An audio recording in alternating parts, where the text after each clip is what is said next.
Welcome to the Whatever podcast. I'm your host, Brian Atlas. We are going to have a $99 TTS for today's stream. We're just going to get right into it. I'm here with Brett Fairley.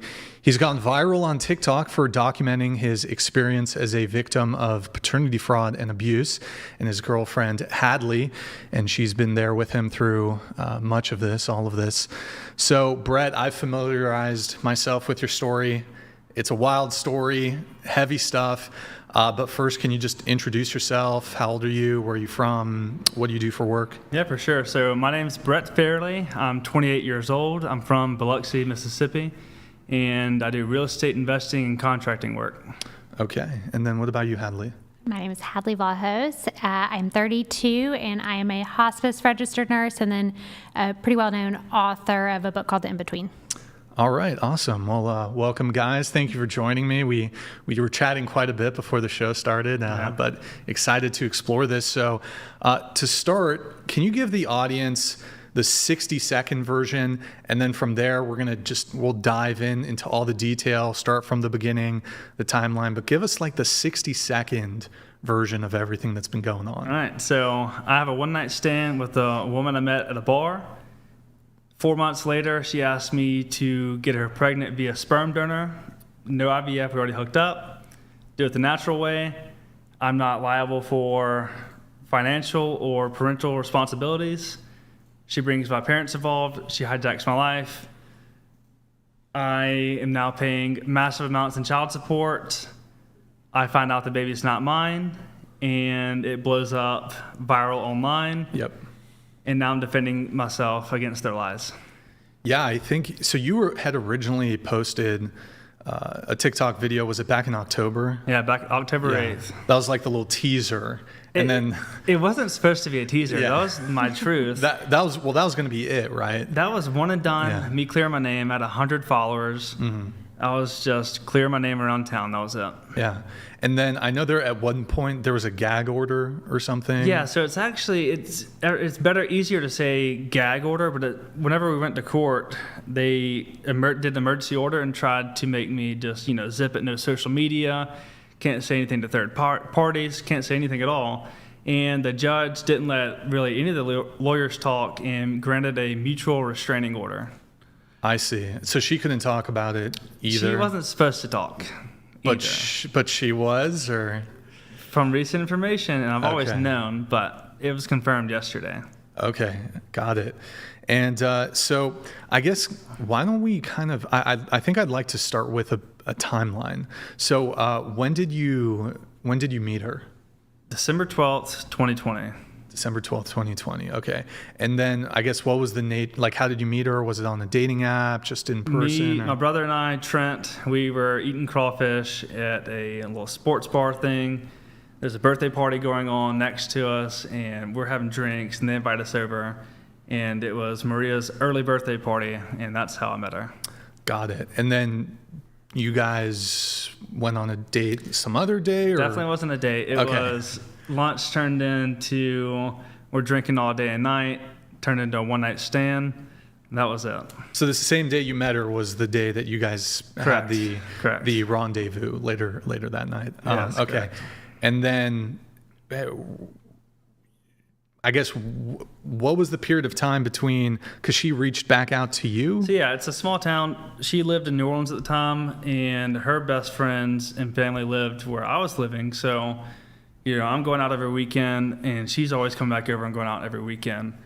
And at this time, we're running into each other, but she's sleeping with my friends the entire time. So I'm not dating or hooking up this girl at all like that. And it was, I guess, 4 months later when she texted me and asked me out of the blue if I would get her pregnant via sperm donor. You said 4 months, so 4 months after the one-night stand. Correct. I see. Okay, so 4 months after the one-night stand, and was there communication in between that time, or no contact? I was never texting her or calling her. It was and honestly, it was just me like seeing her out with some of my boys. I'm like, oh, like, Okay. I did it too. I'm like, So of your friend group, were you the first to be with her, or was there like from what I even know, prior from what history? I know of, yeah. Okay. Yeah. And so, was this like a small city? Like, Yeah, so it's like small 5 area? coastal cities. Okay. It's super small town. Everybody knows everybody. Everybody knows the details of what's going on in each other's lives. Like, growing up, all the high schools, they know each other's drama. So it's definitely not a big town at all. and so how many of your friends did she? I know of at least 2. At least but, 2. Yeah. There's more, maybe more. I mean, I know a lot of people, but Okay. 2 are like my good friends for sure. And then did they know that you had been with her, or Yeah, like we didn't care. Like You didn't- we're okay, not just- dating this. We're not. I mean, just having fun? Just yeah, having we're not. fun. This Yeah. isn't someone you're dating. So But was there a component of her, like, you had the one night stands, but she kind of wanted more, and now she's upset? So we touched on that in a video in one of the series, and it was, now looking back, hindsight's 2020. It's her trying to stay in my circle, and we have a little leeway here. There's no way to prove that, but you hear about it all the time. Women, they try to make you jealous by getting with their friends, and like, me personally, I'm not gonna date anyone that's hooking up with my friends, but some Yeah. women think that in order to stay important in someone's life, like, oh, I'm gonna make them jealous, and that was something that was never gonna work for me. Got it. Okay. And then, but 4 months later, she reaches back out to you to propose this sperm donor arrangement. Yeah. Now, but she wasn't wanting like IVF. She wanted to have a natural. I was sold a story. So Yeah. I was sold on, I originally said no. I was like, this is fucking crazy. Like, told a few friends, like, I'm not doing this. And then it was sold on, I'm older. All my friends are having babies. I am out of time. I haven't had good luck. Like, I really want to be a mom. It's all I ever wanted to be. We've already hooked up. IVF is expensive. And at this point, I'm like, okay, like, I can do something nice for somebody. So I say yes. And, to come to think about it now, shame on my friends for not trying to talk me out of this. Yeah. And did you, I guess at the time when she proposed this, well, at least from what I understand from what you've spoken about, she said, hey, you don't have to pay child support. You don't have to be involved at all. I just basically want a sperm donor, but done this way. That was the original spill, and it was reiterated before the baby was ever born. So she repeated it. She was like, this "Don't want was the story on my side, like her telling me, we didn't talk during the pregnancy, but right before the baby was born, I was, reiterated, like, hey, just to let you know, like, if you're gonna, like, I really want you there. I'm glad you're gonna be there. Your parents are gonna be there. You will not be financially responsible. Like, you can go and do your own thing. I was living in California at the time. I'm living out of my home state. I'm having fun. I'm trying to, spread my wings and do something new with my life. I'm not thinking about going back home to raise some baby with a stranger. And does she dispute, like, I know maybe things changed for her, but does she dispute that initially that, yeah, she said, hey, I don't want anything? Or is she like, yeah, that's how it originally was, but I changed? Her argument, and also in court, the argument was, once he signed the birth certificate, everything we agreed upon before went out the window. It's a void. Okay, Yeah. got it. Yeah. And I guess prior to actually going through with the donation, I guess, which, by the way, was there, how many donations were there? There were 2. So Two donations. Okay. yes. 2 And weekends. 2 weekends. Two weekends. Okay. Yeah. They tried to make it look like we were this, super long couple. Yeah. Twisting the story. And, once we get into the details, and every single day I have documented where I was not with her and when I was, and the days and weekends that I was, I'll admit to. I'm not saying that was not true. Right. The baby wasn't just spawned. We did how you make a baby. Right. Those 2 weekends. So, to clear those rumors up is really important to me, because they're trying to spin this narrative that I was like in love with this woman and dating her, and it never happened.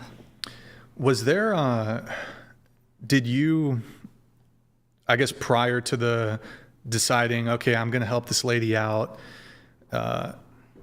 did you ever do any research in terms of like legal responsibility or anything like that? Or I didn't even Google it one time. No. okay, I was basing this off of, we're from the South. A handshake and, a word of mouth contract is good as gold. Right. Normally. yeah, Mississippi. This right? is Mississippi, yeah. Yep. You say you're going to do something, you do it. It's like a law. Yeah. Normally, that's how it goes. And, now I'm trying to, warn everybody and try to bring the truth to light and show people that people like Maria do exist, and you should be asking questions and getting lawyers involved no matter what they cost. Yeah. Well, I could see how, if going in, your experiences have been, here's my word. I'm taking them at their word. They said that they're not, this woman doesn't want child support. I don't need to be parentally involved. I could see how you could be like, okay, I'm taking them for their word. It seems like a big adult decision to like, hey, I want to take this on as a single mom. I'm ready for this. Yeah. I'm like, okay, this person's, thought about it. I've never thought about being a parent before. They're thinking this out. They're making plans to get their, birth control taken out of their arm. Yeah. They're making financial plans. I don't care at all. I've never thought about it. Right. So I'm assuming they've done their research. I'm trusting someone else and believing them, never expecting it to come back and bite me. Got it.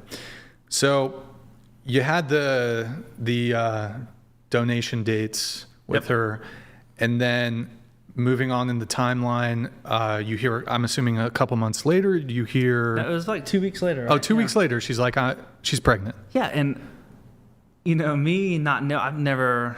My brother has kids. I never was involved, like, how you do the conception dates and all that and how long it takes to normally get pregnant. I didn't know. I mean, I grew up, I didn't do sex ed classes. I thought, you don't pull out or you wear a condom. Like, that's the only way you don't get someone pregnant. If you don't do either of those, they're pregnant. And I was like, so we do the 2 weekends. I go out of town, do Memorial Day in Lake Nacimiento.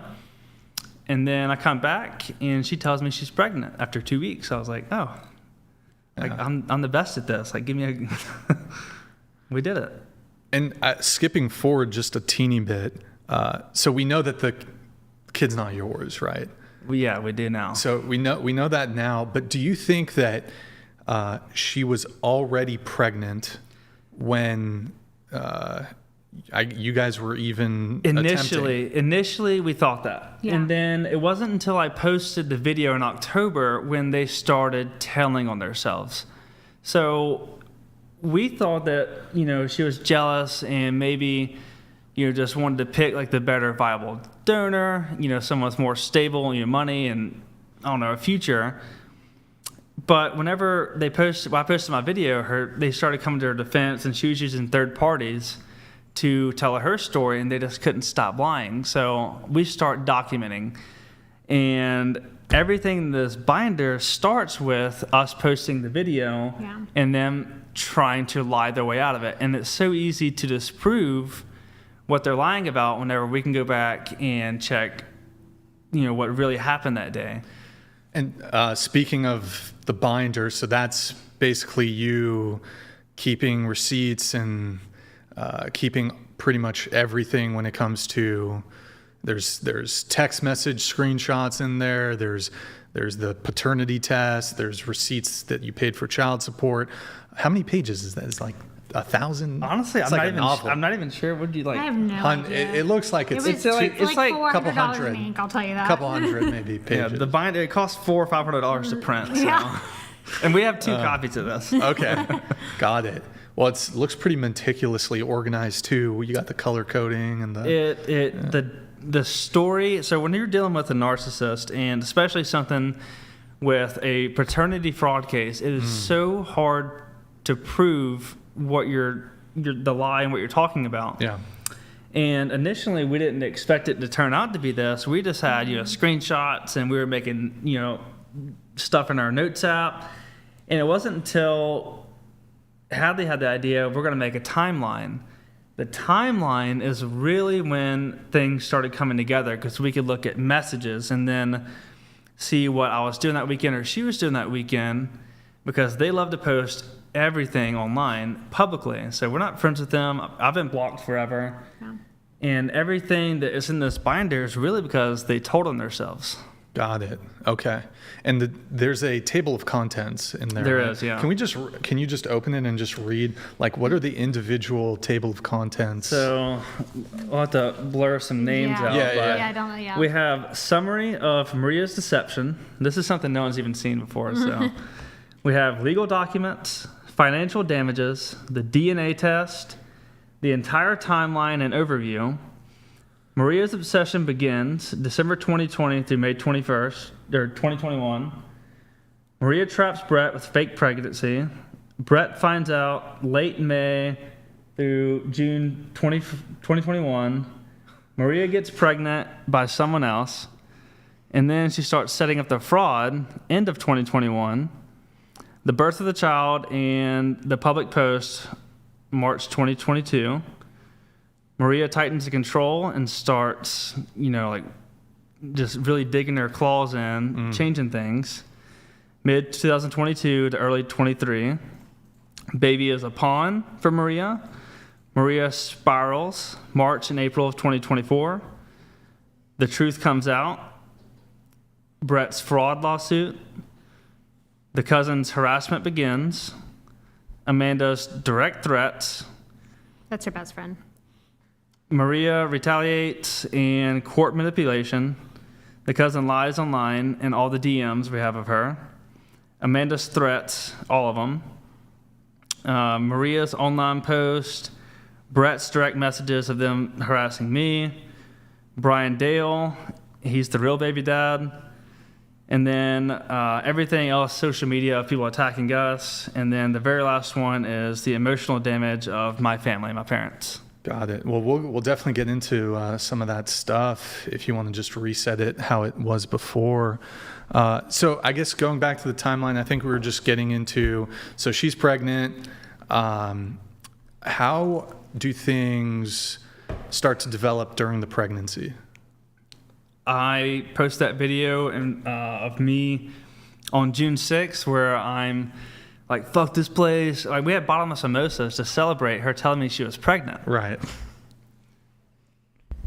Yeah, I know. I'm dumb for not being like, hey, this is fucked up. We probably shouldn't be doing this. It wasn't until we met up with my friends at the next bar. Oh, she told you in person. Told me in person, yes. But you guys were drinking alcohol. Bottomless mimosas. But she was pregnant.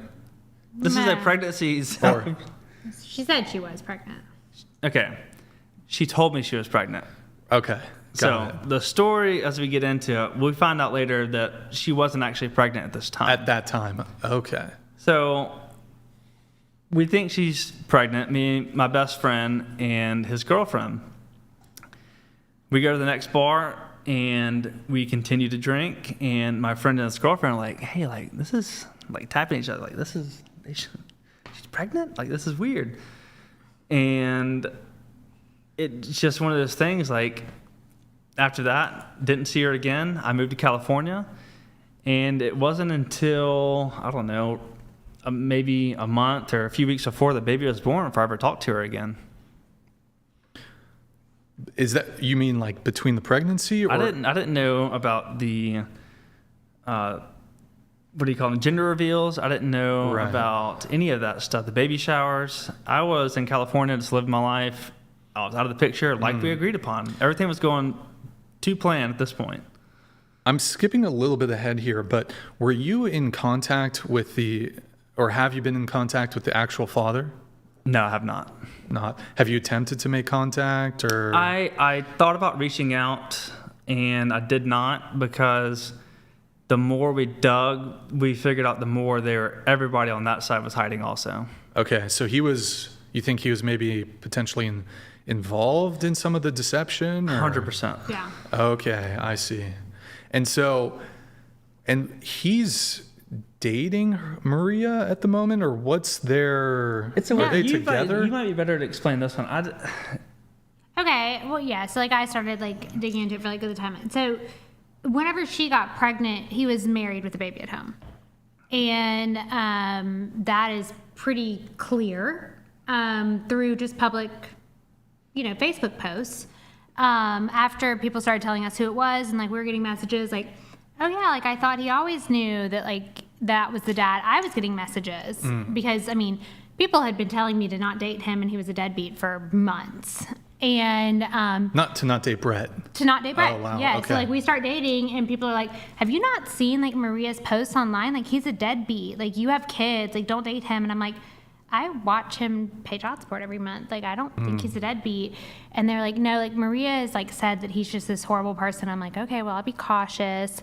And so then whenever I like start telling my friends like, yeah, he's not even the dad, like just one-on-one, I start hearing from people like, "Oh, apparently this is the dad." And so I start going to his public Facebook post, and I like know when the baby was conceived, and I'm like, "Oh, he was like definitely married then." Wow. Yeah.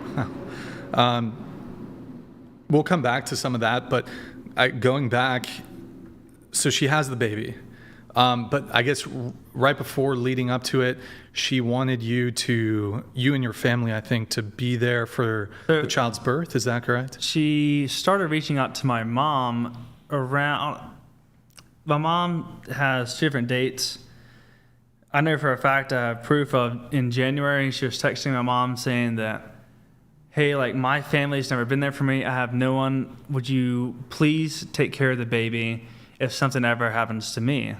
Maria is asking my mom that about her. Right. So my mom and dad, they have 3 granddaughters already, and they're full grandparent mode. They're telling me, "Hey, like you should step up here. You need to be a father. There's going to be a little girl who grows up in the world without knowing who her father is, and you can just step up. She has no one. You should be there." Wait, is this this isn't the first time the parents are discovering about No, the so child? my brother Trent is actually the one who told my mom. Okay. I'm not even sure when, because they didn't bring it up until Maria started talking to my mom. I see.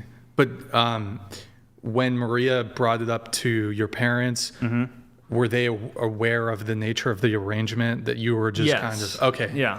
Yeah, It but wasn't so- someone that I was like dating, like randomly I got see. pregnant. It was a planned, I'm going to be a sperm donor, and they knew Yeah. that. And it's a weird thing. It's, Yeah. Sure. It's not a very normal thing that happens in everyday life. So Sure. it's just one of those things you like. I imagine my parents are like, "Oh my God, my son's an idiot." Like, But so, and one clarification, you had the mimosas or the drinks with Maria, but there's some confusion as to whether she was actually pregnant at that point. But that, just to be clear, that was the last time you had spoken to her until closer to her. Correct. Okay, gotcha. And then, but But then there's not gonna be. She wasn't pregnant. she There's not wasn't confusion. she wasn't Yeah. pregnant then, but she But she said told she me was, that she was yeah. pregnant. Yeah. yeah. But then pretty much you fell out of contact with her after that. Ghost and- mode, gone. Ghost mode. And then how soon did she get back into touch with either you or your parents? Was it a couple I don't weeks know. I before mean, It was at least January, November. My mom thinks she can't find the messages, but we know for sure with documented proof, January, and she was Got born it. in March. the baby? Okay. And were you there for the I was. delivery? Were your parents also there? Yeah, we were the only 3 there. So Okay. I go there and I watched a stranger, super intimate thing, give birth to a child who I think is mine. Yeah. I don't know her middle name. I'm just sitting there like a stranger in the room.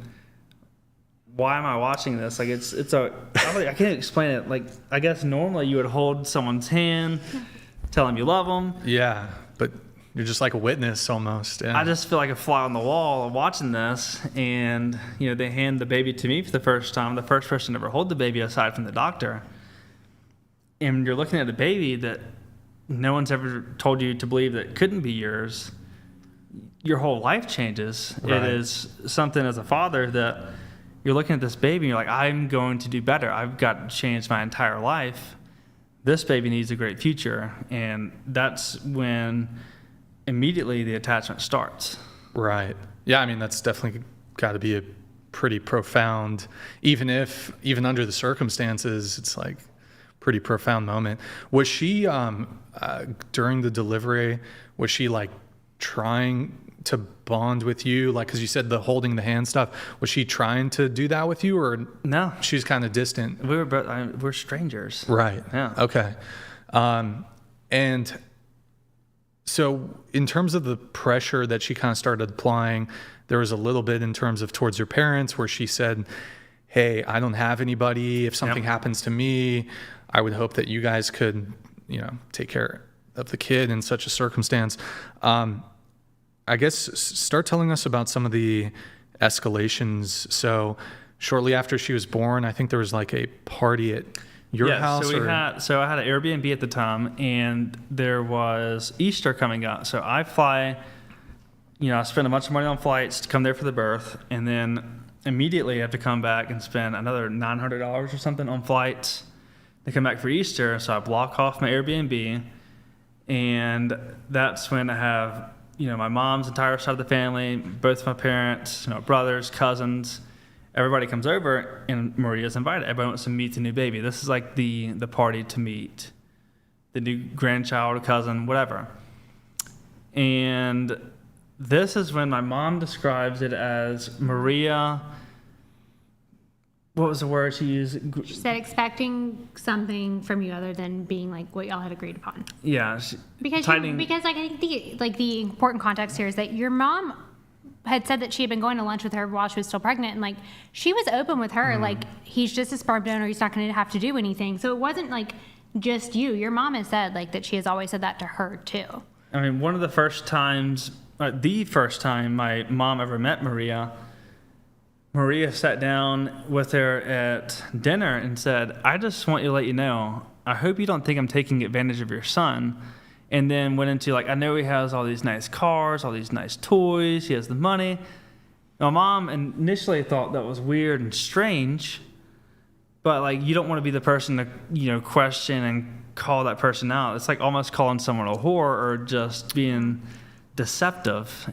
And you don't do that in normal person conversations, maybe with the internet, Right. yeah. But when someone's telling you that you have a grandchild on the way and you're looking at the baby mama, you want to believe them. Wait, so Maria tell you first? She contacted your mom, right? Yes. Did she tell you, hey, by the way, is it okay if I talk to your mom?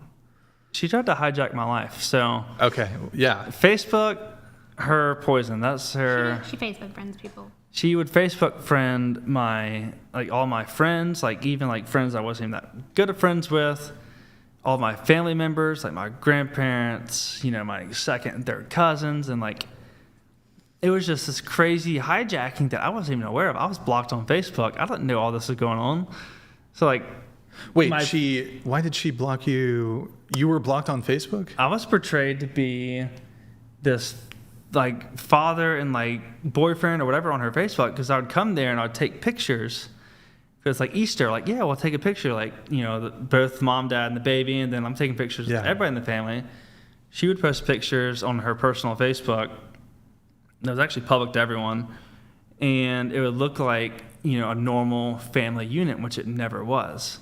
And it was portrayed that way, so I don't think you even knew it until we started dating, and I was like, hey, look, like, I found her Facebook page. You said that y'all never dated. What the hell is this? And I'm like looking at these pictures like, I've never seen that before in my life. Okay.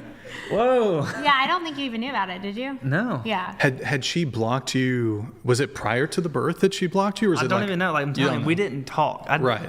I never even thought to friend her. Like I thought, sperm donor, I'm gone. Yeah. I didn't want to be friends. I didn't want to be anything like that because that was never in the agreement. I didn't want to do that or like ever see the baby. But then whenever I go there for the birth, you get that attachment. So for the next 2.5 years, I'm dad 100%. I'm coming there and spending all kinds of money and just dealing with all the abuse, which I didn't know at the time I was going through. Because I mean, who does? If any victim of abuse, hindsight's 20/20. You never know when you're going through it until an outsider comes in, like a good friend or just someone from the outside. It's like, hey, like that's not right. So wait, she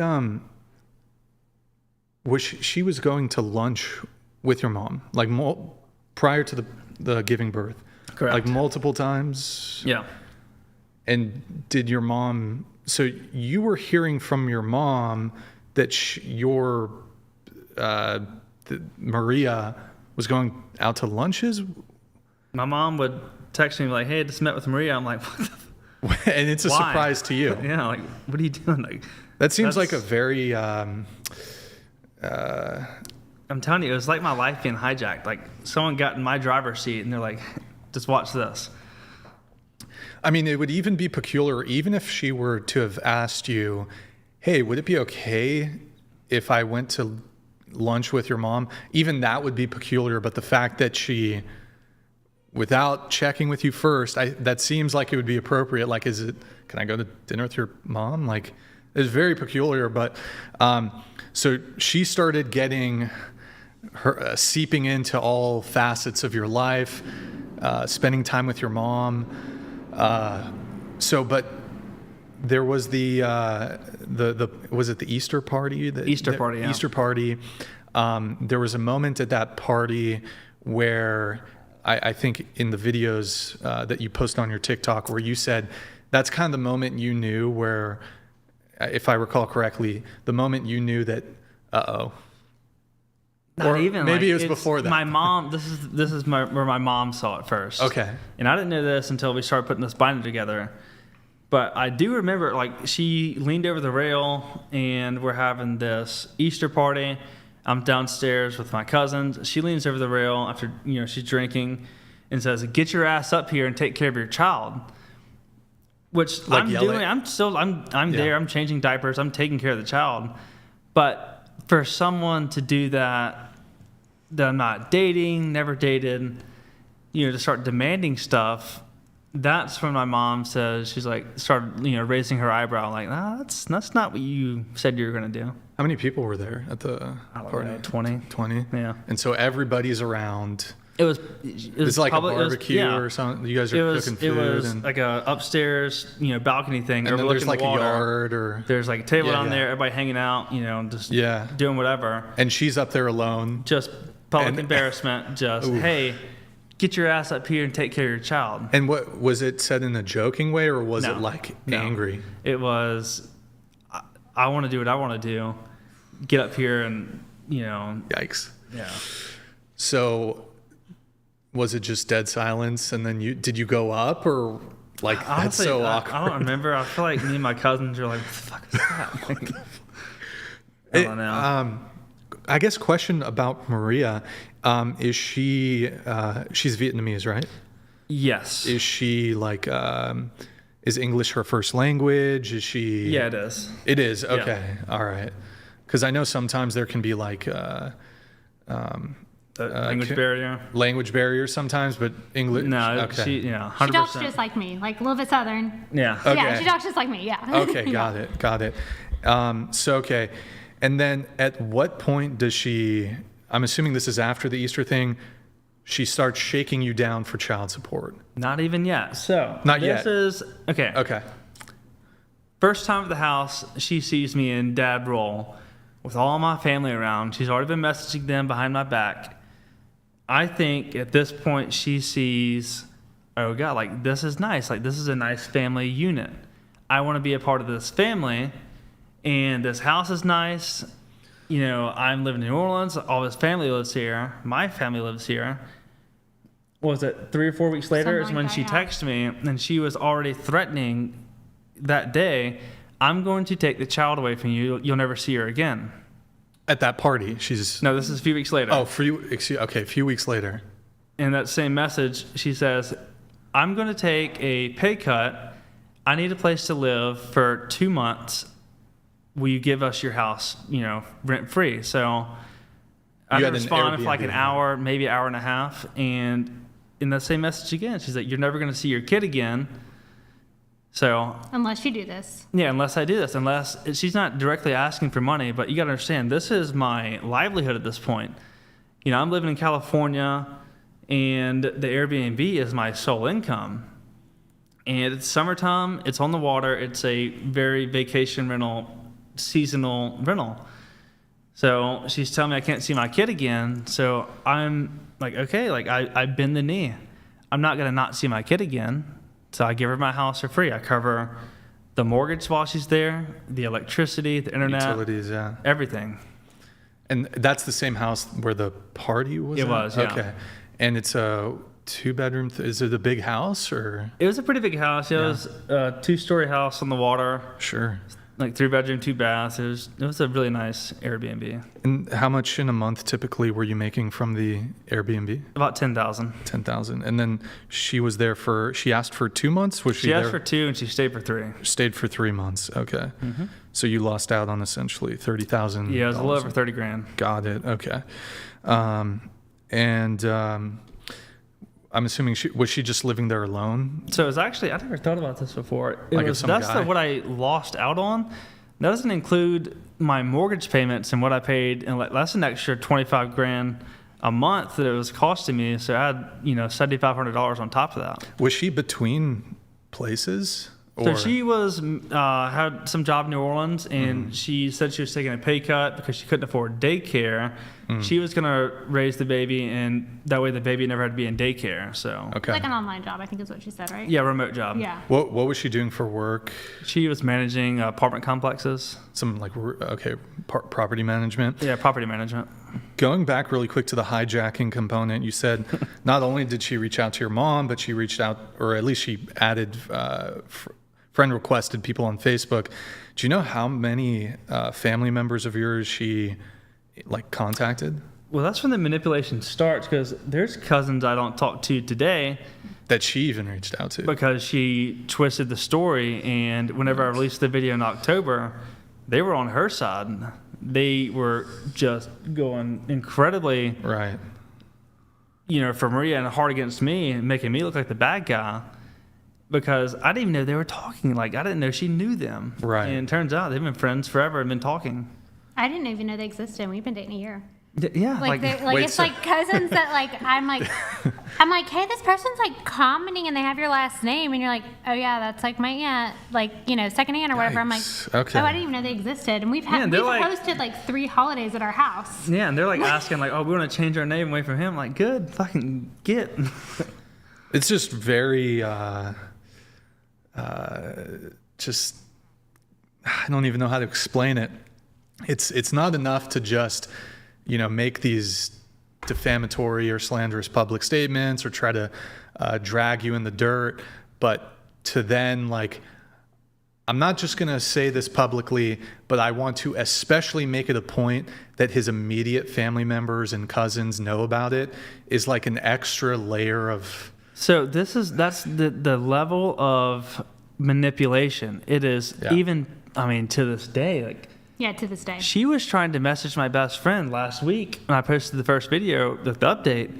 You didn't see me that day. I didn't tell you that I was pregnant. And he's gonna you were blackout. You're gonna tell me and my girlfriend were lying? Like, she's trying to manipulate people to where she's trying to twist the story and say that never happened. And from the very beginning, she was building this narrative that I had no idea I was gonna have to defend one day. It's wild. I mean,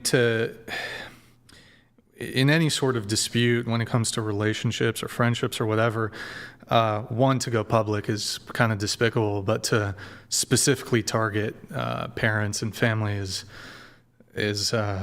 pretty malicious. It's calculated, is what it Yeah. is. It's something we never expected until we really started digging into it. And was like, oh my God. Like, I thought it was weird then. I didn't realize how calculated it was to try and turn everyone against me. Yeah, and your own family, no less. Yeah. Going into, and I'm not sure if we're here yet, though, it sounded like there's maybe some more details before we get to the child support component. So is there anything further that happened in between, or It was... in terms of the escalations with the family hijacking and... Yeah, it was the time that I drove a 14-hour round trip to come back for the christening, which she tried to manipulate a church, by the way, trying to say that my best friends, she asked them to be godparents after they're the fifth ones down the line. Asked them to finally be the godparents. They're not Catholic. And she's like, hey, will you come do this thing for me? It's like a 5-hour long class. Like, it's not that big a deal. Just, here's the catch. You have to just tell them you're Catholic. And they're like, we're not Catholic. She's like, yeah, but you can just say it. Like, the church won't care. Like, you just lie to them. So I make plans to come back. It's a 14-hour round trip. I'm living in Nashville at the time. And I was coming back for the christening, or it was Saturday or Sunday, but Friday I go somewhere else. And she wanted me to come stay with her and like see the baby. I was like, I'm doing my own thing. I come down and I go somewhere else, and she gets mad. I'm completely uninvited from the christening and not allowed to show up. She's withholding the baby from me. I can't see her at all. And she's like sending all these nasty texts to my parents, like, y'all are still invited. Brett will never see the baby again.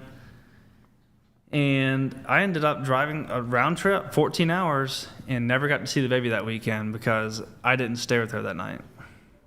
Wait, so you arrived there, and then once you arrived there, she's like, don't come, don't want to see you, basically? Yeah, she wanted to come see her, in hindsight now, Maria, a Friday night, and I was like, no, I'm not doing that. The thing's tomorrow. I see. Okay, so you arrived the night before. Mm-hmm. She wanted to see you. Yeah. And then you said no, and then... I was completely uninvited, not allowed to show up. My parents still went. Okay. Everybody on her side still went.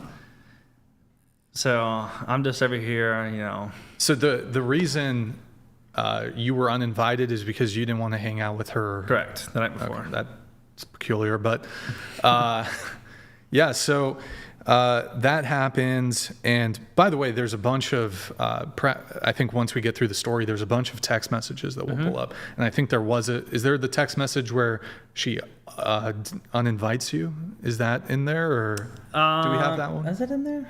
I don't remember. I don't recall. My parents would definitely, I have pictures of my parents there and me not there. Right. And I could, if I need to, I can go and prove where I drove down. I have pictures of me in town. Was she, I guess, how was the framing of her disinviting you? Was it like, was she yelling at you? Was she verbal abuse rude? over text, like, Okay. you'll never see your kid again, blah blah blah. The same old spill. And I guess I that's definitely one of the components I wanted to go into. Over text messages, she would be insulting. She'd call you names. She would, threaten to, and not just threaten, but in fact, prevent you from seeing the baby, even though you wanted to see the baby. So kind of just using that as leverage. It's pretty shocking. What are, we can pull some of those up, but what are some of the things that she would, like the name she would call you? She would call me, "You're a fucking dick, Brett." I mean, at least 10 to 15 times. She's, "I wish you were fucking dead. You'll never see your kid again. Yikes. Pay me or you're never going to see her." The worst things that you'd ever want to hear when you're trying to just see your kid. Right. Fathers go through this all the time where a child is used as a pawn, and a lot of times, the men don't even get to see the child because they go to court, and the courts will decide in the mom's favor. Like sole custody, yeah. And once you get the sole custody thing, it is, you're going to pay on time every month, or you're going to go to jail, but the mom does not have to let you see them. So a lot of times, like me and other people, like, I'm trying to fight the system now against and, speak up for people, because in what world is it fair if you're trying to be a good father that you're still paying every month, but the mom has full rights to say no? And if you don't do what she says, then you're going to jail. You're never going to see him again. Was a concern, so initially you guys were handling things outside of the court. Correct, yeah. And I think it sounds like your fear was if it did go to court, she could get the sole custody, you'd still end up having to pay, but then you'd just not see the kid. Yeah, so my parents been married forever. I've never been through anything custody violence. I've never been arrested. I've never been to court in my life. Right. I don't even know how to hire a lawyer at this point. Right. And, everything's going pretty well. Like, I'm having to do this extra stuff, but there's still nothing in court yet. And that's when she gets upset again. I think it's around the time she asked me to be together, maybe. I don't know. I have to look at the binder. But she says that she's taking the custody away from me. And I was like, no, you're not. You're going to pay me this, this, and this. And she hires a lawyer. And this is the first time she does that because I'm not complying with exactly what she wants me to do. And I'm living in Nashville. I'm just like, I'm texting my mom. Like, I'm freaking out. Like, oh, my God, my life's over. Like, what am I going to do? She's saying I'm going to have to pay her back child support for the past, 2 years. And I'm like looking at the money I'm making. I'm like, that's a ton of money. And I'm still communicating with Maria at this point. She's like, look, you're going to have to either pay me this amount of money or you can just talk to my lawyer. You don't need to worry about it. I've hired one. I've already spent the money. Look, just hear him out and he'll explain everything to you. I'm like, yeah, what's his number? He emails me, sets up a call. And that's when he explains to me, he's like, look, man, it's a sales pitch. Now looking back, he relates to me at first. He's like, look, man, I know she's crazy. I grew up with her, blah, blah, blah. He said, but look, this is the best it's going to get. You can either go hire your own lawyer, and that's going to be $5,000 right there off the top. And then they're going to pull how much money you're making, how much money you have in the bank, and all your assets. And then they're going to divvy that up. And that's when you're going to end up paying double what we're asking right now, minimum for back child support. And then it's going to be another, $650 a month or $1,000 a month on top of what we're asking. So here's the deal. Y'all can agree to this. It'd be $750 and $10,000 back. And I'm like, okay, so I'm freaking out. Like, I don't know the legal system. I'm thinking I'm not going to be able to see my kid if I don't do this. I could just pay the $10,000 and comply and see my kid, or I can go hire a lawyer, potentially pay double, never see her, pay her no matter what, and still never see her because she has all the rights. Mm-hmm. So I felt like I was cornered at a dead end, and I just had to bend the knee and pay her. Yeah, I think, and you said you've never, prior to this, never had to hire a lawyer for anything. Never been involved in a lawsuit, nothing with the police or anything. Nope. So I think that most people's first experience when they first get introduced to the legal system, whether it's civil or, however it is, it's pretty overwhelming. It's scary. You get a lawyer who's contacting you. I don't know if you got a demand letter or if he just called you. It was a sales pitch. It was a sales call. I think one of the, this is probably something you recognize now, is kind of one of the principles with legal disputes. You never get advice from the other side because their interest is for their client. The amount of overwhelming evidence I have now knowing that, I mean, this is for everyone that's listening and watching this. Absolutely get your own counsel. Yep. Lawyers are the biggest liars on the planet, and they're allowed to get away with it. They are deceptive. That is their job. They will 100% look out for their client's best interest. 100%. I mean, the whole thing with, I think there are definitely lawyers out there that are, ethical, I guess you could say, but there are those that are going to be like, okay, well, I'm going to just advocate as strongly as I possibly can for my client based off of what they've told me.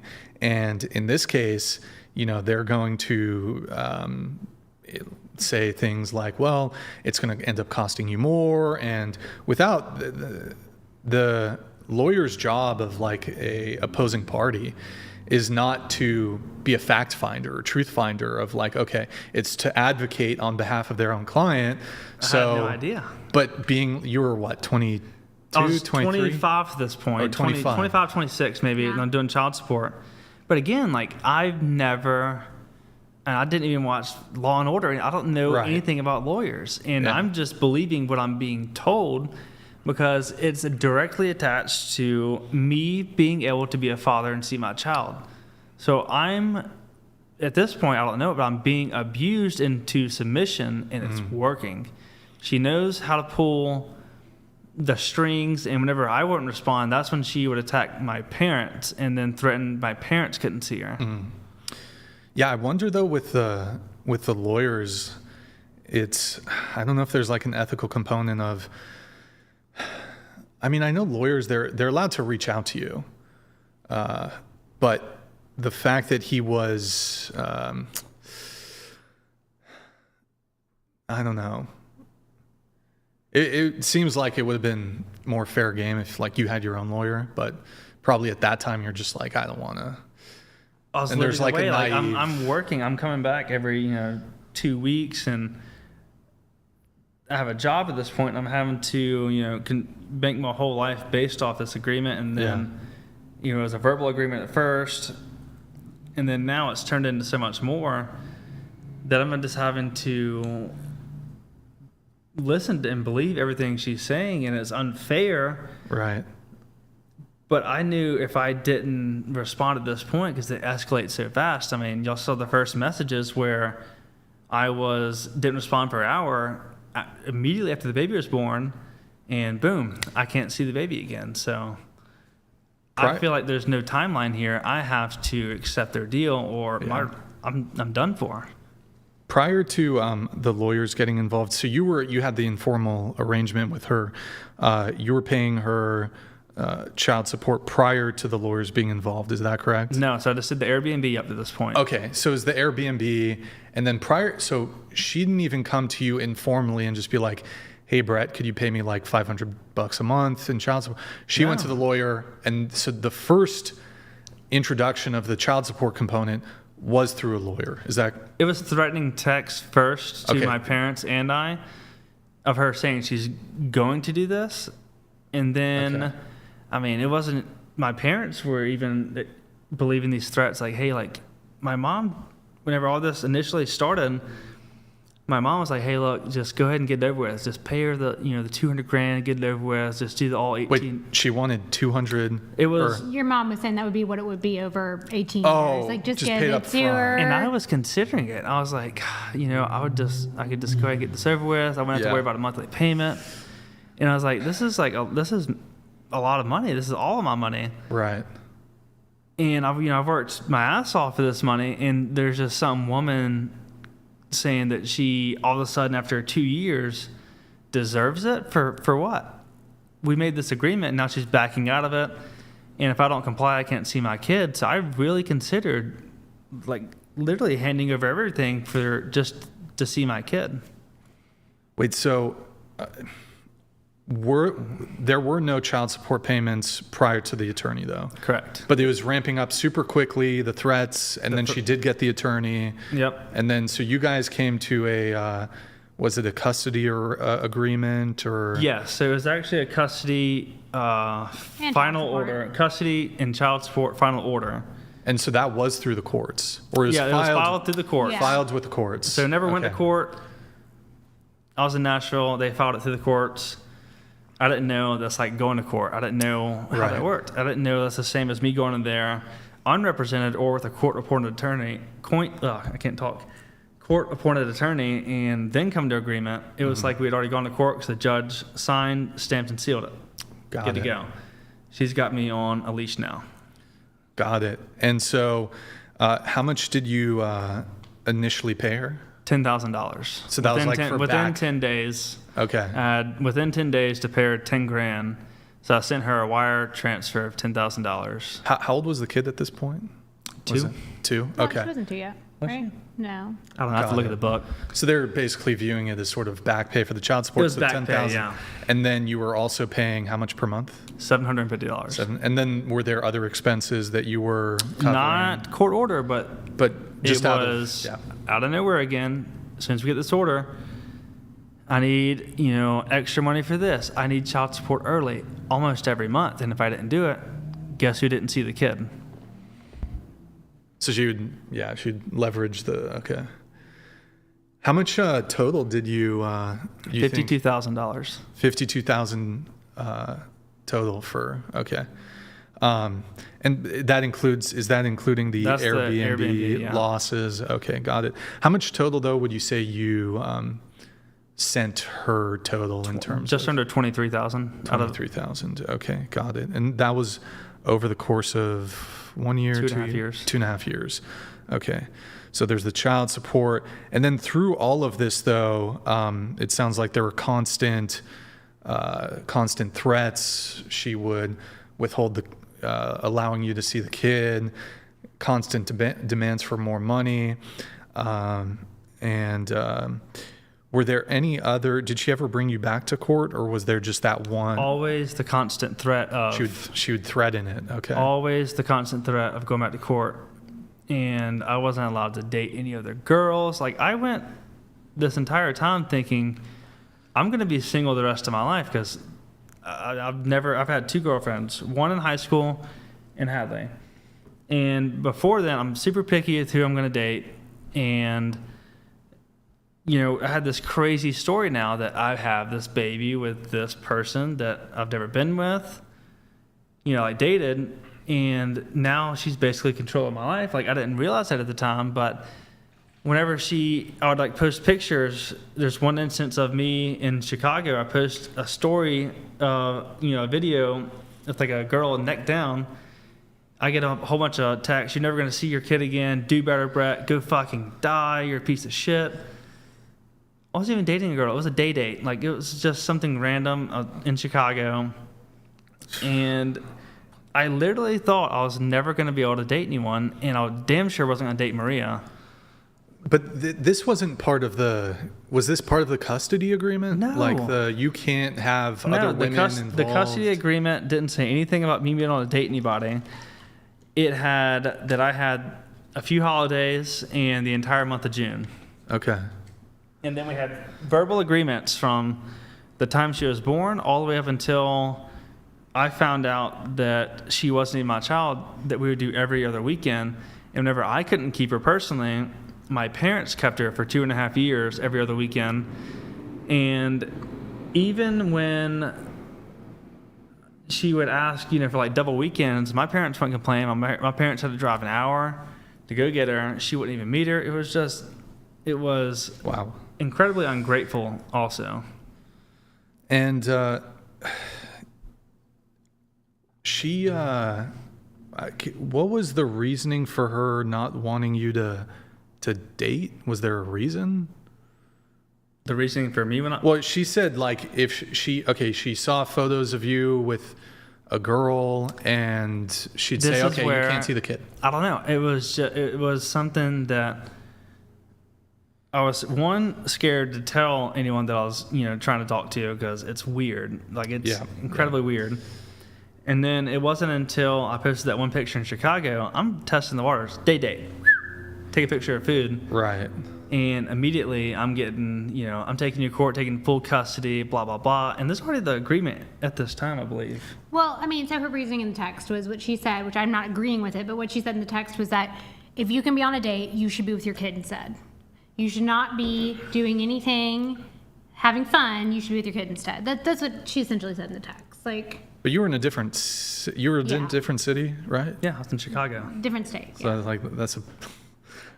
But also, I get, like, do you like family holidays? But Valentine's Day, that's typically an adult holiday, and adults should, get babysitters and, go on dates and do whatever adults do on Valentine's Day. One clarifying question. Did she, I guess people can be, like, delusional. Did she think that she was dating you? Like, did she think... I don't think so. She had a boyfriend. Oh, she was dating a guy, but she's Brett dating the entire time. Oh, she's dating the whole town. You said, I think you described her as a homie hopper. Well, these dudes weren't my friends. I feel okay, bad. other guys, but these poor guys she was dating. Yeah, she was dating the entire time. So, but my confusion is, right? She's dating all these guys. Correct. She's upset that you're on a lunch date with a girl hours away. Doesn't make any sense. Make it make sense, please. I would love to hear anyone in here make it make sense. I mean, I think she was just looking for, it's not even clear to me if she was even upset by it. She was just looking for ways to dig into you and use it as pretext to legally harass you. In the timeline, every single time I paid her, there was abuse right beforehand. She wants to go do something on Valentine's Day with her boyfriend, maybe. I'm getting abused that day. I send money. There's receipts every single time I was abused of me sending money right after. I'm trying to keep the peace. Right. I don't know if it's like a dog hearing a bell, like you're about to get a treat. I knew when I was getting abused, I'm opening up my checkbook. Because she'll stop. She'll stop. Yeah. And so it was kind of easier for you to just give in to her, to pacify her. I sent $100 for her to take the baby out for their own Valentine's Day. I'd like to know in the timeline if we can find something what she was doing that day. I bet she wasn't even with the baby. I would like to look at that. And so, wait, I wrote down here something about, I bet I paid for their date. what's that? I bet I paid for her date that night. Could have. Well, you said she was dating someone or dating multiple. Well, you know, it's People funny. were- She was actually dating, again, the real baby daddy after the baby was born, 2 months before that? Yeah. So maybe I was paying for their dinner. I don't know. Are they still together? Or No, they're doing play dates now. okay, so it's Whatever like that is. co-parenting kind of. We or- don't know. Manipulation. I promise. Do you think from the beginning that he knew Yes. that it was Yeah. his kid? Yes. Think. Can't prove. I can't prove that. So Right. What if you talk to him though? Like if okay, hear me out. sure. Whenever I found out in August the baby wasn't mine, Hadley and we told my mom, we kept this secret for a month and a half Yeah. before we did anything, even talked to a lawyer. We could have taken this secret to the grave of no one needs to know, we all love the baby. And I considered it. We all did. And it was, at the time, maybe the right thing to do. And what really shifted my mind frame there, because it ultimately came down to me, I started to think about how bad my parents were crying and upset, and then how upset I was. I thought about the real dad and the real grandparents, how much of 2.5 years they've missed out on this beautiful child, and they'll never get that time back. The child is young enough at this point, she will probably forget all this. Why would I rob someone, a whole entire family, of a lifetime of memories that, she can basically start now and build with? I mean, it happens all the time, but I see it all the time. I know 2 people personally that later in life, they did Ancestry.com and they found out that their real dad wasn't theirs. It's devastating no matter what age you are. But I think it's a given, just human right that everyone should know who their biological grandparents are. I mean, think about just medical reasons. Like Yeah. what if I'm predisposed to cancer? Like, you never know, but you need to know who your real parents are, no matter who they are. Was any of the harassment directed at your parents? Yes. Or the abuse? Yes. Nasty messages? She would threaten nasty messages to my parents. She would threaten to not let my parents see them. Yeah. And I mean, my parents, they were there every weekend. They were there for everything. Because even whenever she wouldn't let me see them, she would be like, I'll let your parents have them initially, Yeah. but you have to stay at your parents' house. I'm a grown man. I'm having to be told I have to stay at my parents' house and do this, this, and this. And, I own houses, paid full. Like, I'm being told where I have to stay in order to see my child, and I'm complying. Right. I'm listening. I'm like, okay, I want to see my daughter. And then whenever she starts telling them that they can't see her and, they have weekends planned with her and, Brett's in town. Actually, I'm not going to let y'all see her anymore because I don't want Brett anywhere around her. I'm going back and taking full custody. And were these also typically coinciding with shakedowns for more money? Absolutely. Yeah. Wait, question. When it came to your parents, you have any siblings, brothers? I have 2 older brothers. How old are they? How much older are they Oh, then? God, I got to think of how old I have. I got to think. I have a You're tattoo. 28. I'm 28. Okay. Wait, is that actually to remind you? So we like the Zach Bryan song, 28. Okay. We love the song. Yeah. And we have a few matching tattoos now. Yeah. Okay. But Yes, she I got Hadley to draw drew that. this one on me. For his Okay. on his And it was my birthday. 28th birthday. Okay. And we love the songs. And now this year I get the reference because I always forget. How old am I? But my brothers are 30 and 31. Do they have kids? Yes, my oldest brother has 3 little girls. Okay. But he had his kids before you? Well, you didn't have a kid, but All of them. Yeah, all of them were. Yeah. before, Yeah. okay. Yeah. Because I was going to say that if it was the case that, like, say your not kid, I guess, was the first kid. No, it would be the fourth And, like, grandchild. Okay, so I guess silver lining, that would have been pretty nasty to be like, oh, I'm a grandparent, but actually, like, to rob them of the. It doesn't matter if it's that. your first or 10th. Yeah. You love all the kids Sure. the same, grandkids the same. Sure. What Maria did was basically rob grandparents and a father of having a child and grandchild. And the only way to process that is exactly like grief. And to do that to someone when you're living in the same town is just so incredibly it's not human. Yeah.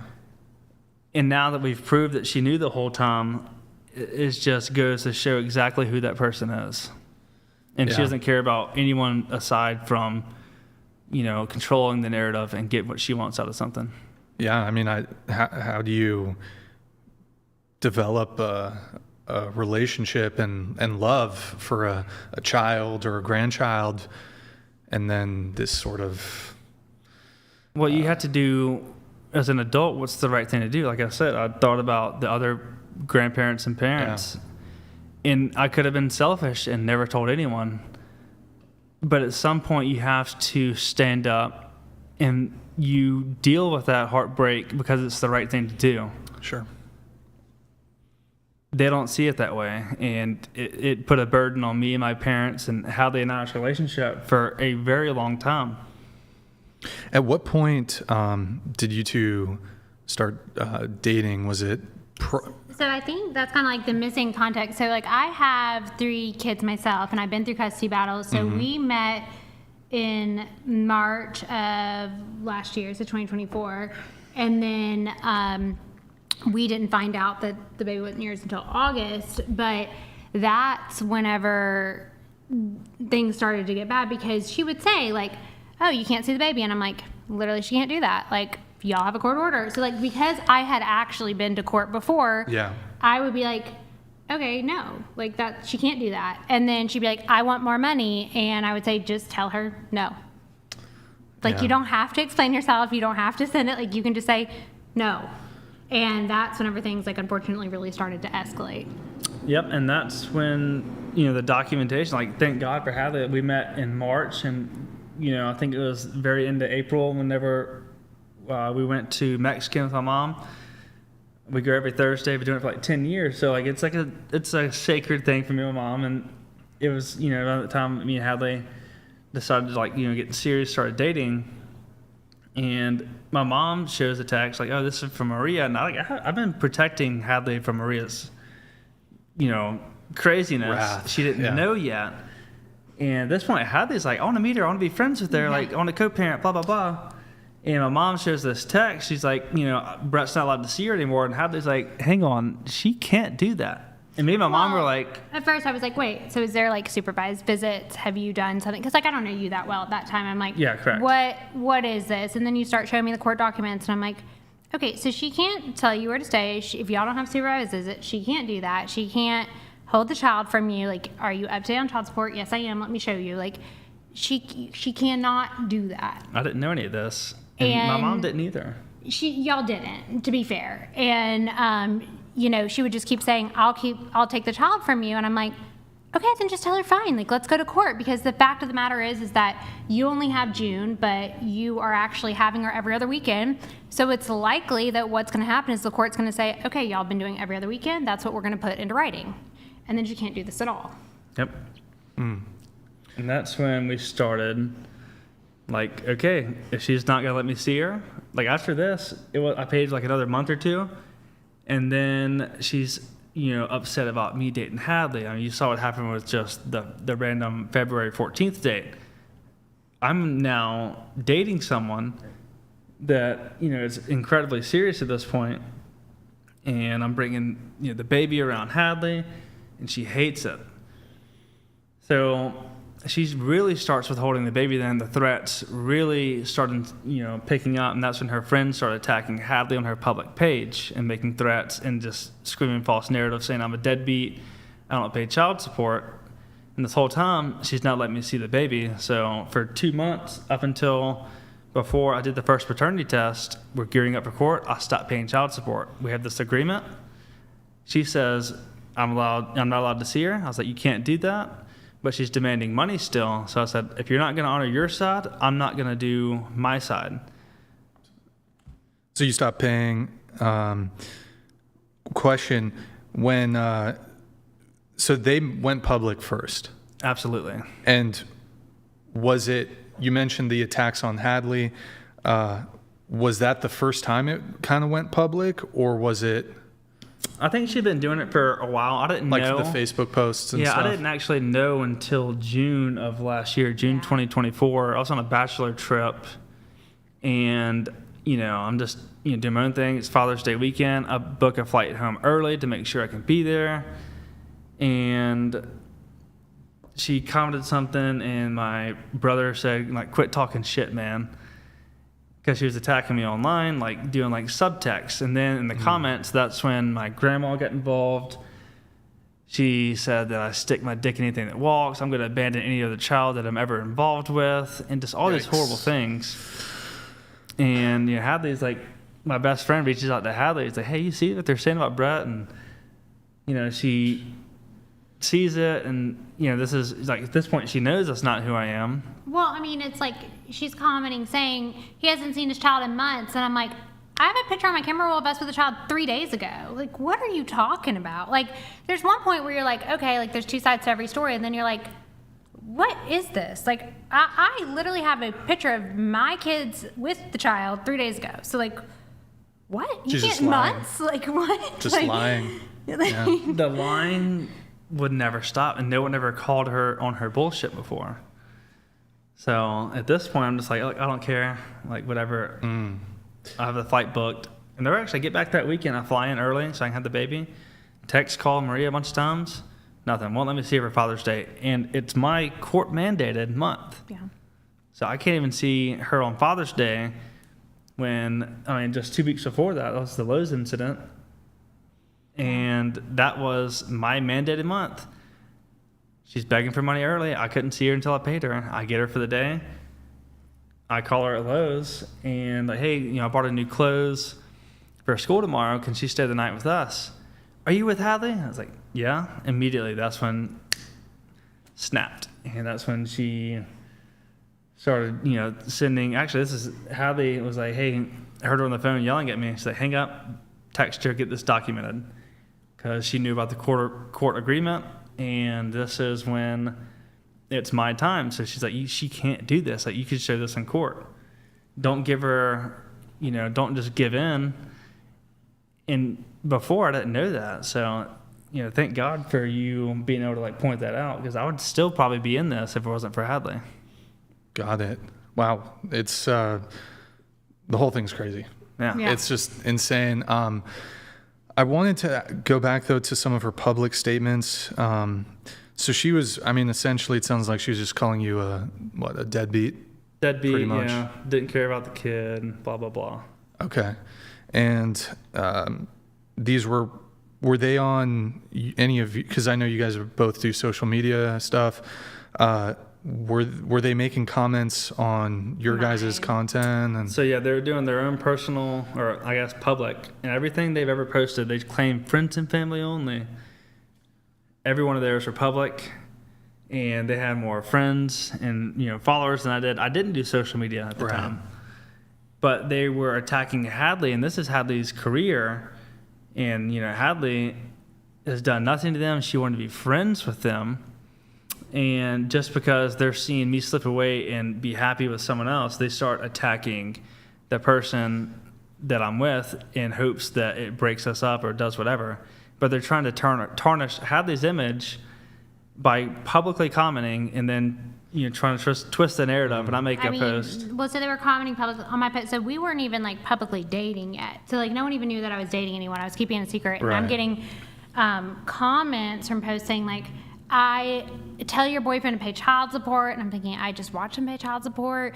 I don't know how women like you find deadbeats attractive. You're so embarrassing. Like, why don't you tell your followers that you're dating a deadbeat? Like, just all of this stuff. And I was like, oh my goodness. And I would just delete it and move on. Like, but it was stressful because I get so many comments that I can't, patrol them all and delete them all. So I don't see them until people who do follow me start commenting and tagging me and being like, Hadley, what's this about? And liking them. So I don't even know how many there were, but I wouldn't see them until people who follow me did see them and were concerned.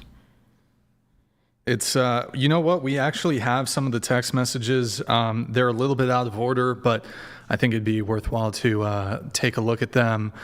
So go on over to the window tab, and we'll just look at the first one that we have. All right. Okay. So this is the web of lies. Yeah. So there's a lot there. You guys have done some fantastic infographics and research on this, by the way. So let's go over to the next tab. Okay. So this is one of her, this is her post on Facebook or something, or maybe Instagram, that she's pregnant. So I can give you the significance of this and why it's highlighted. Sure. She was contacting my parents. Me and her weren't talking during the whole pregnancy. The day right there highlighted, February 23rd, 2022, she has never made one public announcement ever that she's pregnant. She had 2 baby showers, nothing. Mm. That same day, I book a flight home from California 2 weeks before the birth, $670 To be there at the birth. to be there for the birth. And that's when she first announces 8.5 months pregnant and then puts my last name in it. Got it. Damn. It's crazy. Next. Okay, there's that next. Okay, so here's some of the messages. So she says, "You're an effing dick, Brett. Won't reach out again. Just make sure you're paying me on the first. Have a good one." You respond, "I was going to pick blank up from daycare and go do something cool with her." And by the way, this is you being the bigger person, just completely ignoring the insult, just, keeping it strictly business. I just want to You're not gonna say anything nasty back. It's just crazy. I mean, I think men who've maybe had these sort of experiences, maybe they just dated somebody like this, and it's just terrible. But don't pick her up until 2 p.m. after her nap. Have her home to me when I get out of practice tonight at 8:45. I'll drop her book bag off at school.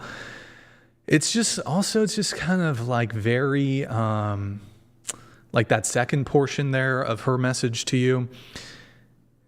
It's very bossy, it's not there's a kind of a polite diplomatic way to ask somebody to do something, and it's just she's trying to be a boss to you, Next. And it's effing bizarre to me that you can flaunt your social life and this girl on social media, but there's literally nothing of your daughter. I hope she realizes how big of a loser you are. I try not to say anything, but I feel like you need to know how much terrible you look. Maybe this is why I thought there might have been a language barrier. Well, remember you were never here. Could have taken your daughter out for Valentine's Day. Oh, so this is when you were in Chicago. This is the Chicago day. Okay, so I mean, you were in Chicago, how could you have done that? You're never here for her. Grow up soon, Brett. I won't hesitate to take her. I won't hesitate to take her from you. Do better. I'm not letting you make me feel like my daughter's not good enough for you anymore. I'm sick of it. I don't give a shit about your money. Okay. That's a lie. Yeah. We can and will survive without you. Okay. You keep this up, Brett, and I will not let you see her anymore. Honestly, I wish you never came back into the picture. Didn't she ask you to be in the picture? Okay. I am so over it. Have a great rest of your trip. My confusion here is we can and will survive. You keep this up, Brett, and I will not let you see her anymore. Keep what up? Yeah, that's what I was. Keep what up? I thought I was going to be single forever. I was never going to be able to explain this to someone, how my life is being dictated. I can't live here. I can't do this. I have to abide by this rule, this timeline. I mean, that's whenever I met Hadley. Like, I met her at the gym, and I did some stupid thing at the bottle cap. I was like, hey, I got the bottle. I went and bought one. I didn't need it. And I was over there in front of her. She was on the treadmill. I was trying to open it up. I was like, ugh. Can you open this for me?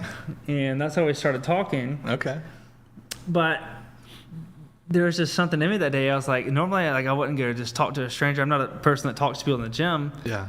But I was like, you know what? Today, I just had that itch in me. I was like, fuck it. I'm going to send it, And we start talking on the treadmill, and I just very quickly, the 60-second version like I did in the beginning of the show, hey, I have this kid, blah, blah, blah, blah, blah.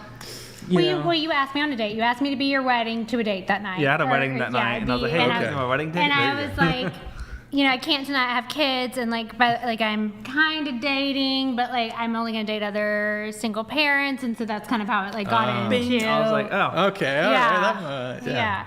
So you kind of told me, but then you tell me the situation. It's weird, and I think that's what's really important here is that you were like, it's really weird, but hey, I love my child. It's great. I'm making the best of it, and I'm like, cool, good, get it. I'm going through a divorce. I totally get where you're like, this is not an ideal situation, but love my kids, making the best of it. I got it. I was just like, okay, yep, weird situation, but you love your kid. Cool, we're good. Yeah. So let's go back really quick to the, you keep this up. So this is just, when she says keep this up, she's referencing the Chicago lunch date. Yes. And that's what she's going to take your kid away from you. Yeah, that's so wild. then a month later, that's when me and Hadley first initially meet. So right. I'll keep it up. Okay. Let's do next. Groceries, diapers, wipes. Why is this an issue? I'm asking you to send money early because I needed it. Do you think I will ask you if I didn't? The move was kind of expensive. I simply asked for your help. Why is this complicated when you're going to Vegas to fuck off?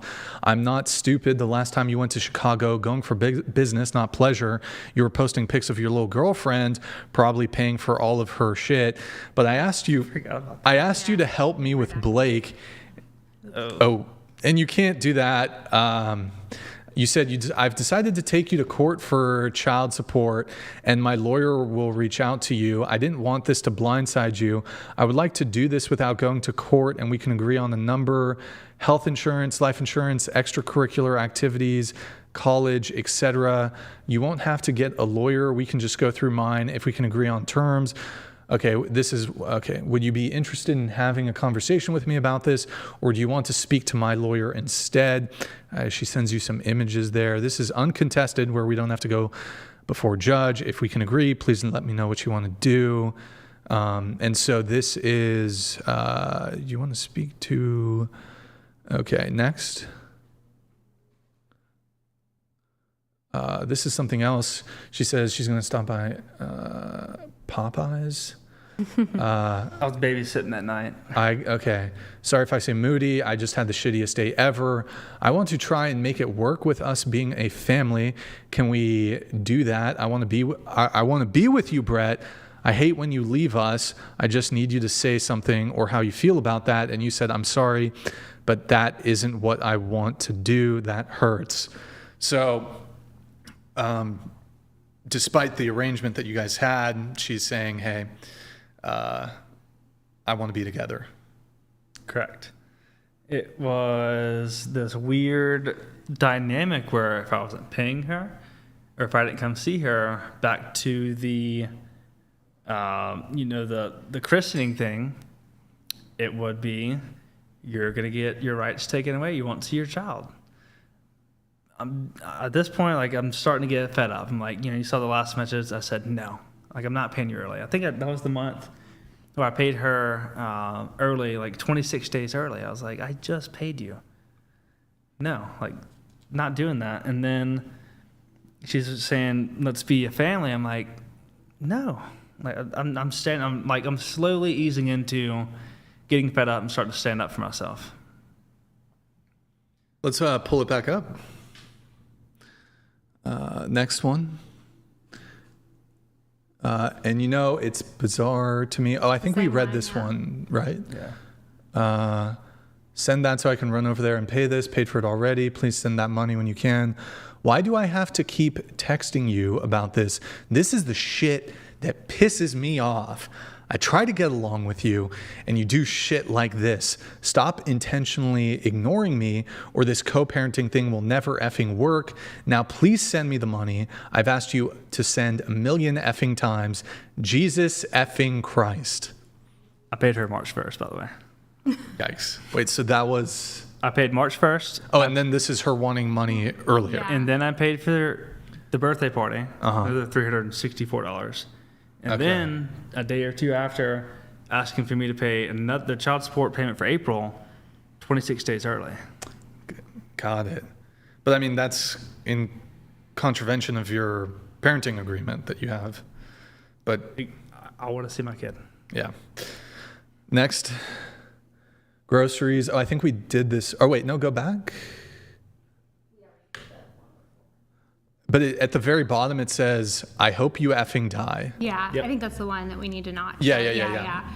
yeah. But it did say, we won't go back to it, but it did say, she wrote you, I hope you effing die. That seems pretty inappropriate to say to somebody, I've had this so many times, and my mom, actually, I think it was in June of 24 or somewhere around that time, Maria had threatened to, for the last time, take the baby away from my parents. And my mom sent a long text and absolutely just reamed Maria and told her exactly the truth of what she's been doing. And that message my mom says, you've wished Brett dead 1,000,000 times. Like, he is doing everything you asked. You're bending him backwards, whatever she said. And it was the first time that mom has ever, really stood up to her. And I don't even think Maria replied to that, just ignored it. And, these are just a small sampling of some of the messages that you received. I'm assuming there's a lot more that we're not seeing in terms of the abusive language that she's hurling towards you, insults, name calling, this sort of thing.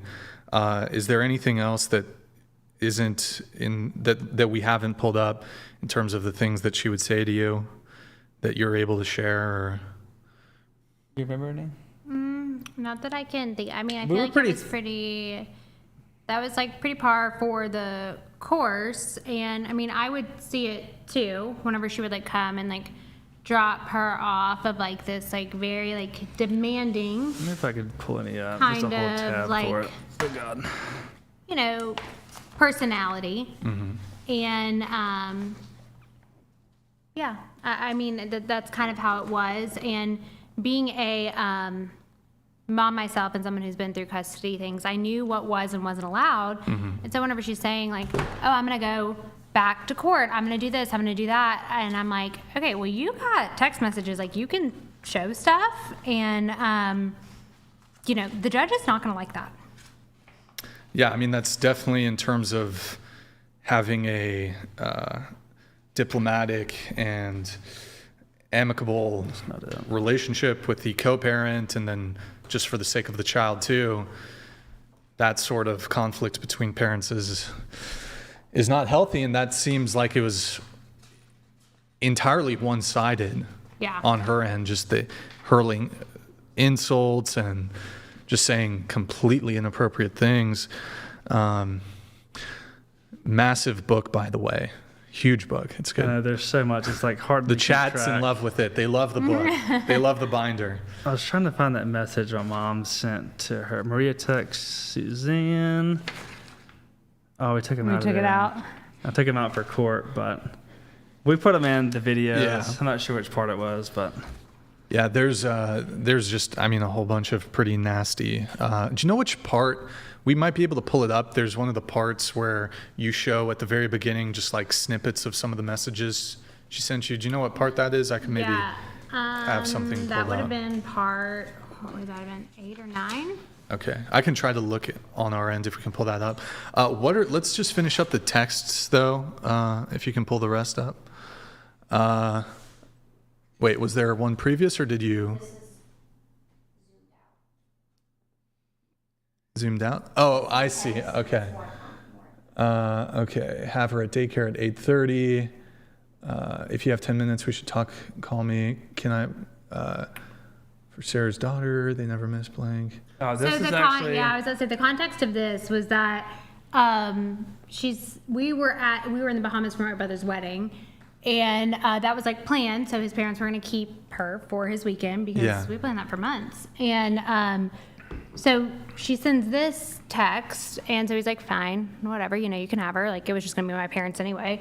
And then she texts your mom immediately and is like, I cannot believe that your son would like choose his girlfriend over his child. Like, how do y'all all sleep at night? And it's like, what in the world? Like, and that's when your mom responded and was like, look, like you would have gone out of town for weddings tons of times, and I keep the child, and he goes out of town once in 3 years for a wedding, and you're all of a sudden he doesn't care about his child at all. That's when your mom like finally responded. Yeah. Next one. Oh, that's it. How do you not see what I'm talking about? How does your son sleep at night? He skips town on the weekend. Oh, this is okay. This Maria sent this to my mom. He should have had his daughter. He chose his girlfriend over his daughter. This is so sickening, and I don't understand how you defend him. I'm going back to court for full custody in hopes he'll sign his rights over. It is really sad it has come to all of this. I just hope you wake up and realize your son has never made daughter a priority in his life. And wow. That's just, it's a despicable thing to say, despicable thing to send to your mom, your parents. Let's see the next one. Can I be there? Oh, this is the Lowe's thing. Yeah. Next one. Okay. Still Lowe's. Oh wait, can you go back? It's, here, I'll let you do it while we're back here. I'm trying to find, maybe we'll do some more of the text, but I guess moving forward in the whole story, I think we're getting to the paternity test component. So why don't you tell us about that? So I quit paying, and these threats keep ensuing that she's going to take the baby. So at one point we're at dinner with some friends, and I mention there's someone else is talking about when their baby was born. I was like, oh, my baby was born on her due date, and Hadley hears that, and she's a nurse, doesn't say anything then. But I think that night at midnight, she was going through my Facebook post, and she started doing the math on it, because I pretty well documented my life, and she's like, hey, the next day, I don't think those dates add up. And I was like, oh, yeah, they do. It's too close to even consider. And, we're still going through this. And I was like, look, it's definitely my kid. And then me and Hadley were sitting on the couch one day. She's like, look, just in case, we should talk about this. Because at this point, we've ordered the test and done the first one. And it was just swab, but not gotten the results. Yeah, I did the swab test. It's, cheek swabs on me and the child, and you seal them and mail them off. I did it myself. And then, as we're sitting here waiting for the test, we're kind of just joking around about some other stuff, and I was like, hey, just, I want to talk about this real quick. We came to this decision as single parents, and I don't want to, this change anything. If it does, I don't want to hold you back just in case you do want your own kids. Well, okay. No. Okay. So my concern is that it was going to come out not to be yours, and then it was obviously going to be devastating, and that was going to be the wrong time for me to be like, hey, what about us? Are we okay? How does this, what's going to happen with us? Because we were both single parents. I was like, hey, let's talk about this now before we get the results of what will this mean for us if they come back that you're not the dad, and all of a sudden we went into this relationship as two single parents, and now technically only one of us has kids, and are you going to want to date a single mom? Are you going to be like, I want to go have more biological kids? And I wanted you to know up front, I'm not going to have any more kids. So if that is what you want, I don't want to be like sitting back here for months, like questioning and wondering, like, what does this mean for us? And it's obviously not appropriate for me to be like, hey, sorry, you're going through something super devastating, but like, what about me? And my response was to reassure her. I was like, babe, chill. 100%, this is my kid.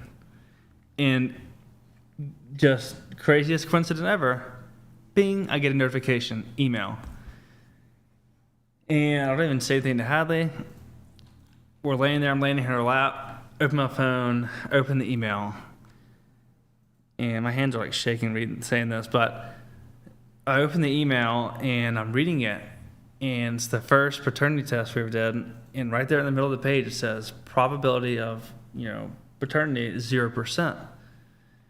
So I'm like scanning it really fast and I'm just dead quiet and I feel ghost white. I feel like weightless. And I look at Hadley and I'm like, I'm not the dad. And she grabs my phone. She's like, you're reading it wrong. There's no way you're reading it wrong. She's like scanning it, going back and forth. And I forget what you said, but I know we called my mom immediately after and my mom was yelling. She didn't believe it. There's no way. Those tests are wrong. Those things are never accurate. You can't do it. You can't even do it at-home paternity test. And that's when the fallout of all that started. Do we have I think we have a photo of it, We should, right? yeah. Yeah. I might have to, let's see. Mary, if you're able to open all those photos that we have, and not the internet page, but the photos, just start, what's it called? Scrolling through them and try to find the paternity one. And we'll pull that up once you get to it. So you took 3 different paternity tests, is that right? Correct. Total. Yep. 3 total. 3 total, 2 at home. First one, I didn't want to believe. And then up until the second test, I've been doing research on it. Everything you could possibly read on paternity test. Mm-hmm. They don't come back wrong. Right. It's incredibly rare. Yeah. But you got the second one just to make sure. Your The parents second more than one was anything. for my parents. At this point, after everything I've read, I'm starting to believe it. And the second one, my parents, they weren't there for the first one. They want to see it be done, blah, blah, blah. So my mom actually brings the baby down and we do the second test and we record it. And, a few days later, we get the results back 0%. So now that's when we start trying to decide what we should do. Should we keep it a secret? What do we do? It comes down to me deciding that, I want to rob someone else of a child. And then we hire a lawyer. I start, weighing my options. The lawyer thinks I can sue for fraud and deceit and get my money back. I know she doesn't have any money because you see on the text, she's begging me for money almost every day. But the lawyer throws in there, he's like, look, we can just scare her with this. I want you to get your name off the birth certificate, no more child support, and change the last name. That's all I wanted. And we file for that and wait for her to get served. And the server calls me and lets me know that she's been served. We had made a video, a few days before, just in case she didn't reach out. Well, no. So you were afraid she was going to start twisting the narrative again. Well, yeah, that's So you had something like ready to go to tell people, but you asked me before then, like, how would you react? Like, you didn't know if you wanted to post a video or not. I didn't even want to say anything. Yeah. But I did it just because of all this time. And this is like a month and a half in of me knowing. I know what she's going to do now because I'm looking back at all this stuff that she's done to me already, lying about me. So I was like, look, I want to record something and just tell my truth. And whenever she gets served, I ask Hadley, how would you feel if someone served you that paperwork? Because at this time, we don't 100%, we don't know if she knew the entire time. Yeah. And Hadley said that if my baby daddy sent me some paperwork like this, I would immediately call him, tell him to get his ass down here and do a DNA test in front of me because I know he is the father of my children. We waited. Nothing. She never calls. Doesn't do anything, and I know she's been served. The guy calls me. He said he served her. She had a look on her face like, oh, fuck. We waited several hours, nothing. So I was like, you know what? I'm posting the video. She's not going to call me and explain herself. I'm telling my truth before she can twist anything. And that's how that started in October. And that was after you got the two. That was the two at-home DNA tests. It was then- enough to go to court with and a then filing. And then you got one through the court where they administer it. Is that correct? Again, if I was her, I would have been like, okay, these are false. You know, I know you're the baby daddy. Let's do a court order one so I know you can't tamper with them, because that was their initial response. That's when they started attacking and twisting the narrative. Oh, that was, Hadley's kid's DNA. It could have been anyone's. Blah, blah, blah. Hadley tampered with the DNA test. She's a nurse. Yeah. So we get back in town. They do emergency ex parte restraining order. And I have to show up and, I hire a lawyer. I have to defend myself. And we get in there, and the lawyer on her side asks, hey, can we seal this case? Let's make this a permanent restraining order. We don't want anything on social media. He can't talk about it to third parties, blah, blah, blah. Judge hits the gavel. That's it. I'm looking at my lawyer like, fucking say something. Yeah. And thank God she said, wait, Judge, excuse me, Your Honor, can we at least get a court order DNA test requested? And the judge looks at Maria's lawyer. Maria looks at her. Maria's lawyer responds, no, we don't oppose. So I'm like, oh, thank God. Like, I know how this is going to come back. And we got the court order DNA test from my request. So we do the DNA test a few days later, and whenever those come back, still matching the first two, 0% paternity. And even then, after all of that, she's still reaching out to my parents saying, the child misses you so much, you're their favorite grandparent, just using a child as a pawn. And even tried to give my dad, also a contractor, a big job at her apartment complex and be like, the child's going to be there. She misses you so much. So after all of this, she's still trying to manipulate people. And even up until Valentine's Day this year, before I was speaking again, she was still posting online.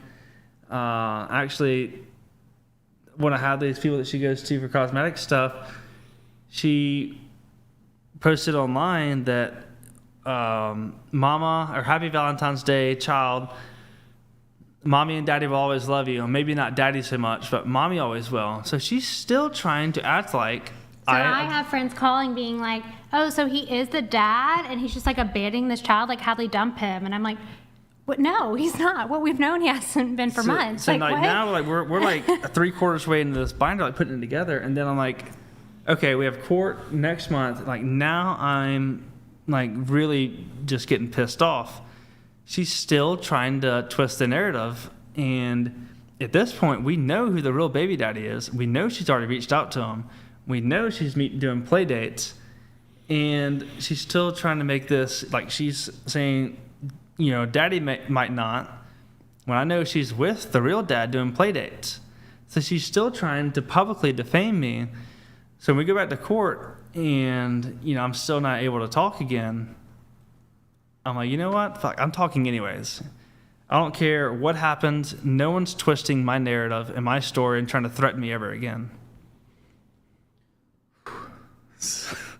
It's we actually, I think, were you able to find it, Mary, the paternity test results? Is this That's one the from first the one, court? Paternity Lab. This is the first one you took? Yeah. Or okay. These people were great. They gave the results in 2 or 3 days? Yeah. Is there another one? Is it? Okay. Yeah, we did this one, and then we went. I think a DoorDashed or something. A Walgreens paternity Yeah, one. you did. Yeah. There's took a little bit longer. tab over one. I think it should be the next one. Is this the That's the Walgreens one. That's, Yeah. that's Walgreens one. Walgreens one? Oh, what the? Okay, I don't know what that is. That was Look at something that. her cousin uploaded. Is that you? Yeah. Yeah, that was me. Okay. That was around the time she asked me to be a sperm donor. So those are those weekends I was hanging out. Okay, got it. Okay. Well, we have the two. We saw the two paternity tests. They both came back 0 probability. that you're the father. You are not the father. And so you filed this lawsuit against her. Is there any update there? Or? Yeah. So we went to court last Tuesday, I believe, or the week before. I don't know. Yeah, something like that. April 1st, April Fool's Day. We Yeah. went to court, and I testified for 6 hours straight. I brought the binder, and lawyers being lawyers, they got some stuff, not able to admit, like all the text messages. We were in court, and You can't admit the text messages, or? lawyers being lawyers, they were able to block some of the stuff, Okay. and I wasn't able to get the text messages in. And whenever my lawyer hands her lawyer the text messages of all those things, I hope you fucking die, Brett, I'm on the stand saying, is there ever an instance where she's verbally abused you? I'm like, yeah, she told me to go fucking die multiple times. You're never going to see the kid again. Her lawyer's like, she would never say that. Texts get thrown out, whatever. They do a cross-examine on me, and after 6 hours of testifying, just me, Maria didn't get on the stand. The judge comes to the conclusion that I will definitely not be getting any money back. The $52,000, I don't have enough for fraud. So I forget, it was Chancery or Civil Court, you almost never win those because there's the law in Mississippi states that if you are committing fraud, there's 9 different points under the definition of fraud that you have to hit. And it's almost impossible to hit all 9. And I remember them being like, whenever they're cross-examining me, they asked, did you know you were being frauded from the beginning? And I was like, no. And one of those 9 points that they say in the fraud law, there's nothing actually for paternity law at all in Mississippi. So that's what I'm hoping to change here. Anyways, the judge said, okay, clearly you have enough here to get off the birth certificate. You're not the father. You've proved that today. And that is incredibly hard to do. It's almost impossible. So whenever the baby was born, you signed the birth certificate that day at the hospital. I didn't know that. There's also another form you sign called Acknowledgement of Paternity. And it states that you have 1 year to do a paternity test, and after that, it's like whenever the baby was born, you waive your rights forever. It's like you were married at the time of the birth.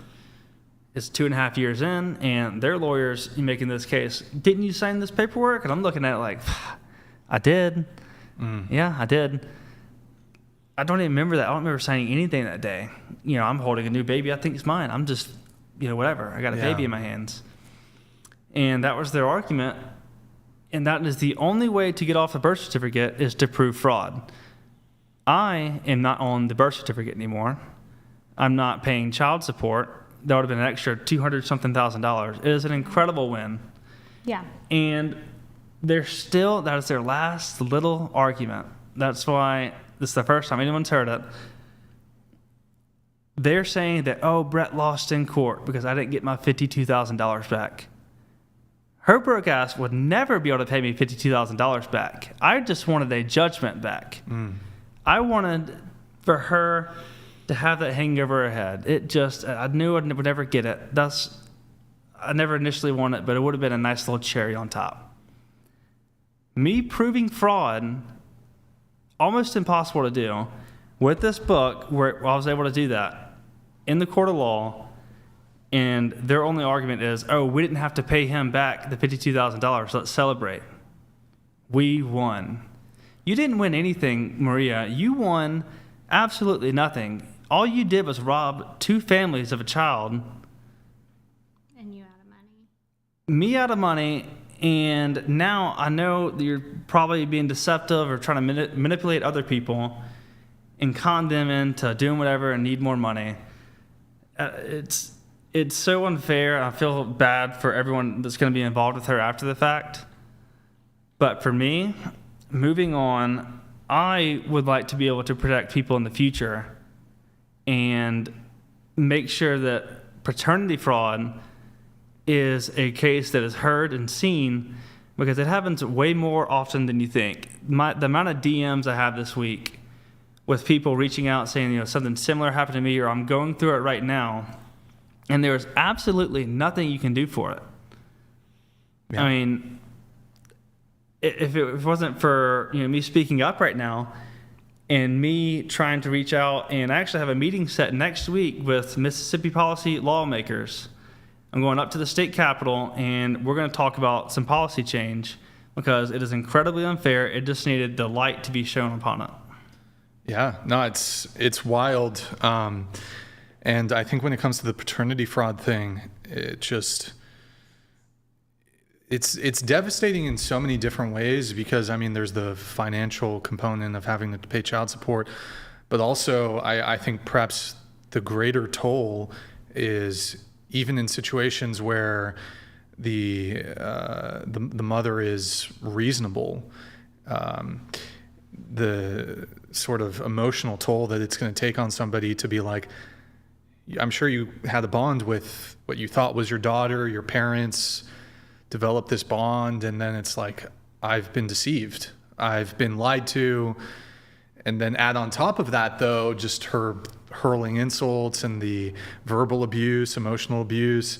I don't know if it would constitute financial abuse, basically like pay me or you don't get to see the kid. I'd consider that financial abuse, but I think it's robbery. It's deceit and it's fraud. That's what's so crazy about the definition. Yeah. She meets every context of it, in my opinion, but this crazy law, subjects men to never being able to recover and recoup their money. It's so rare that anyone ever gets paid back money. And honestly, it's a lot of times that women like this, they just abuse men for money. It's a piggy bank. It's a free ride to the, do whatever you want. It's not about the child at all. It is all about what can I take from this man? And it's just every single man that has to go through someone like this, the child is the one who is being neglected and hurt. Yeah. As a man, you can take it. Like, it sucks, but you deal with it. There's really nothing you can do. You want to be there. You want to still pay for the child to have a good life. The child needs both mother and father in their life, and no one should ever dictate how much a father or a mother could be able to see their child. I don't care if you're, a murderer. It's your child. A child should know who their parent is exactly. And a child can base their decisions off, if they want to talk to them later on in life, whatever. They need to know there's both parents there, and if both parents are choosing to show up and love them, then they should be allowed to, no matter what the cost is. Yeah. Well, I'm glad to hear that. It sounds like a bunch of people have reached out to you. If I recall, you said you're meeting with policymakers in Mississippi to try to see if you can advocate for perhaps changes in the law, which I think would be fantastic and good groundwork for the rest of the country, because as far as I know, it's not just Mississippi. There's in all the other states, There's not really much protections for fathers or for people who find themselves in a paternity fraud situation, and what's how do you resolve it? But just to be clear, the court case, that's resolved, that's over, and you're completely off the hook. Is that correct? So as of now, last week after court, the restraining orders still were in play. And at this point, I was like, you know what? If I go to jail, because she filed for contempt because I wasn't allowed to post on social media or talk about it. And the entire time, I was quiet for 6 months building my case. We're doing research. She was messaging third-party accounts, and I addressed that in my videos. They were being fed lies by Maria, and I feel sorry for them for believing her and repeating those. And, 2 of the people that I called out, they did apologize. And they also admitted that Maria had been contacting them the entire time, which is also in contempt of our court order. And, Maria's crime canceled mine. I know I'm not going to jail now. I want her to just, drop this whole restraining order thing. I don't want to see her. I don't want to be around her, but also don't want to have my First Amendment rights, taken and try to be throttled and silenced. I hope those creators will reach out and send me what Maria had sent them, just as proof I can send to my lawyer, and hopefully we can resolve this. I mean, yeah, it's just, it's crazy to me though that the judge or a court could say you're not allowed to talk about it. That to me, that's just doesn't make any sense. But I think it's one of those things. Like, I've never been involved in court before. Yeah. And even if they did want to put me in jail and do whatever, make a lesson of this, I know that now I'm giving people a voice and reaching out and speaking up, yeah, that I want to prevent this ever happening again to other people, because it's incredibly unfair. And it's just, people have a right to tell their truth. I'm not against, I'm all for people telling the truth, and spreading lies is just something that shouldn't be tolerated at all. Especially when people are spreading lies about you, you should absolutely be able to defend yourself. absolutely. Yeah. Well, I wanted to ask you just a few more clarifying questions about the whole situation. Just one point of clarification. How old was she when you initially met? 30? Yeah. Is it 30 or 31? 33? And you were 24, you said, 24. when you You had first met? turned 24, what, 3 days before, something like that? Yeah, a week before. Got it. Okay. And let's see. She's calling you deadbeat, talking shit. Oh, let's pull up his TikTok really quick. If you can go F11 on his TikTok. All right. So this is sorted by popular. So I think that first one is the one you posted maybe 6 months ago or so. So actually, the second one's the one I did 6 months ago. Okay, that's the second one. And then I recapped, and Sure. that was the first part of the series, just Got it. because to like a refresher. I see. But so 18 million views, 16 million. So there's part 3. And if you guys are interested in like seeing his breakdowns on his TikTok, there's his username. Scroll down just a little bit. There was one that showed the insults. Oh, don't hover over it, but scroll Archive. down. Yeah, don't click it. But I hope you effing die. Don't have to go before judge. I will not let her see you. You're a effing dick, Brett. Remove you from her life. So super abusive, really. Mm-hmm. And so if you guys want to see all the different parts, I mean, we talked about quite a bit of it here on the show, but there's some juicy parts that involve like these other influencers, which we'll touch on briefly. But if you want to see, and if you want to see some of the more of the receipts, you can definitely check out his TikTok. So there was the talking shit publicly. There was a component. Oh wait, so the actual baby father, I wrote this down in my notes. I don't know if I'm just pulling this out of nowhere. Knocked up her friend?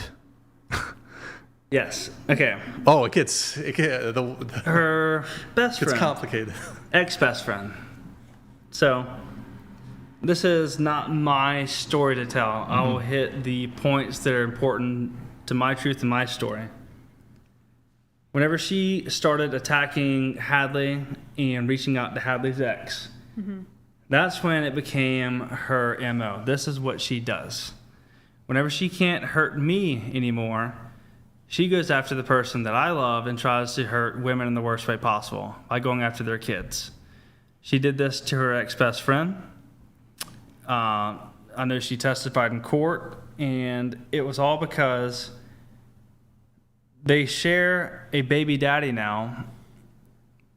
The friend got pregnant by Maria's real baby daddy.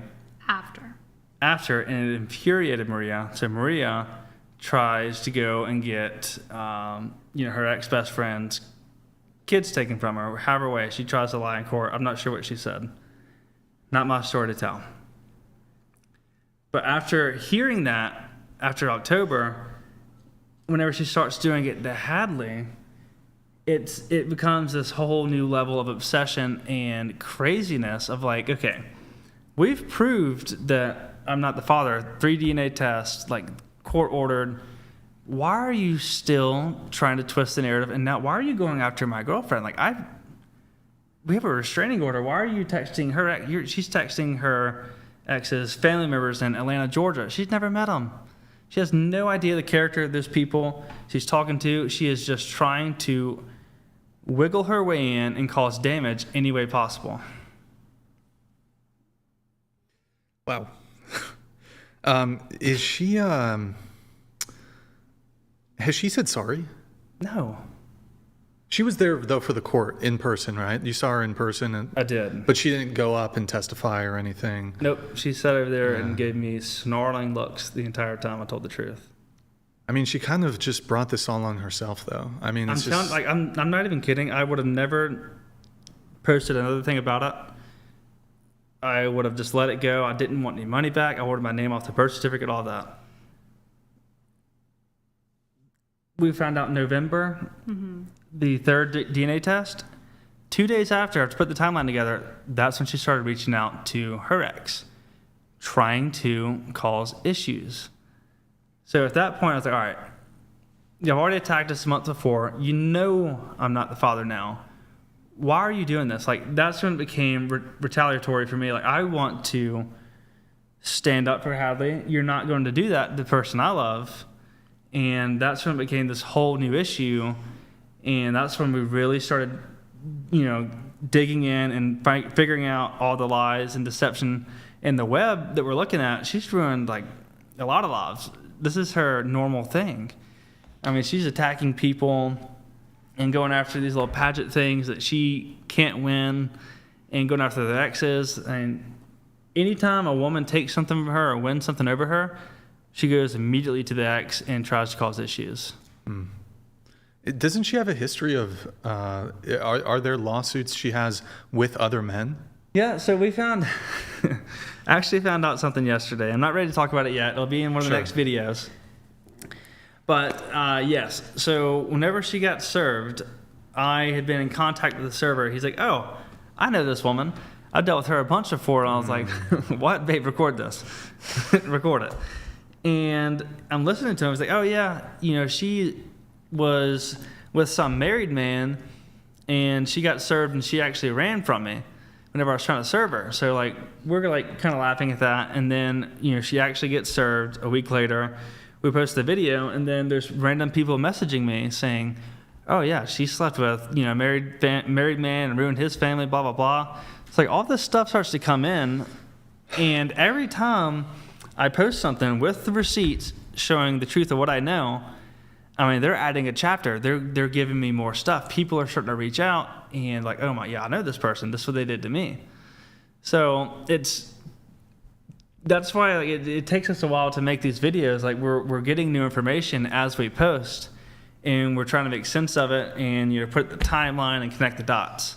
So it's very real time what we're doing here. It's I guess beyond the money, right?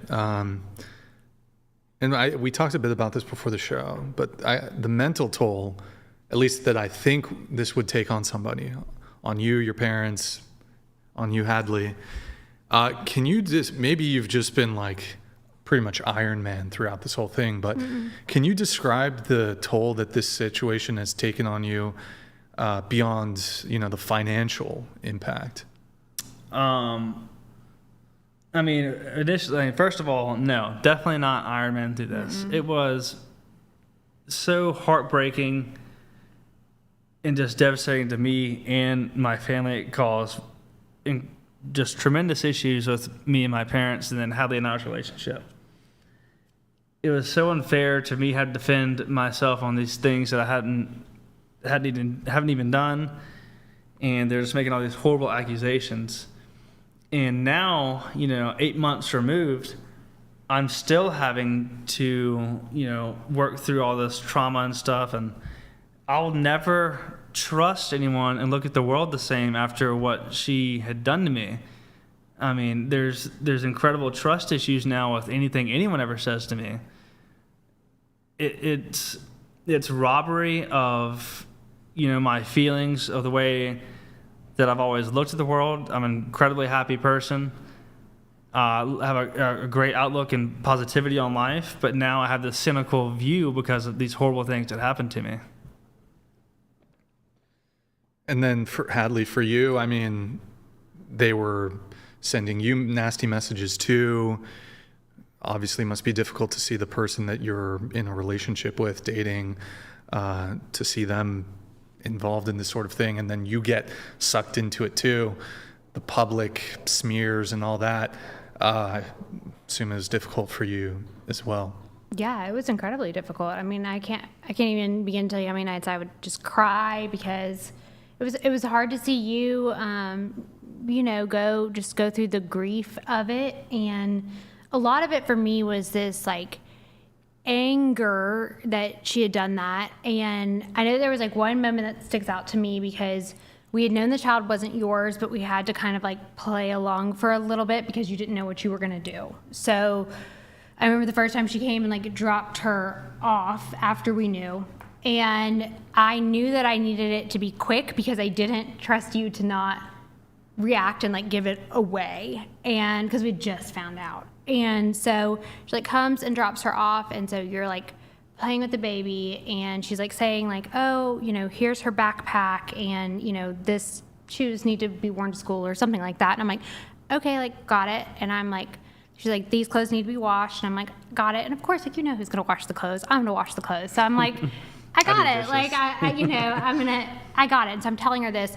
And she like goes over to Brett and starts snapping in his face and is like, pay attention to me right now. And like puts her hand in my face and like, is like, stop talking to me. And I'm like, oh, okay. And then that I think is whenever it went from like this whole, like, I don't even know what to make of it to like, I really don't like you. Like, I really don't like that you're treating him this way now knowing what we know. Wow. I have a question. Is it over? I mean, I know you guys are maybe a bit on the offensive in terms of getting the story out, but do you think in terms of the originating conflict, is that kind of settled? We have not gotten the final paperwork yet. From the court or? From the court, Okay. So no. They've already filed to hold me in contempt. So you have to go. Oh, do you So think they I'm could gonna have to- appeal? Do you think they might try to like appeal? I don't know what the process is, but Well, this is what we get into like the whole law thing. So like right Yeah. now, I can appeal a million times. I'm not going to win my money back. I got what I wanted.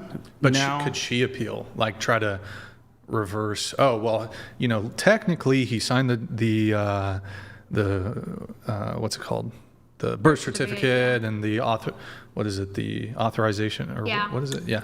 I brought the case. The judge dismissed it upon her lawyer's request. I don't know how that works. Maybe they can do that.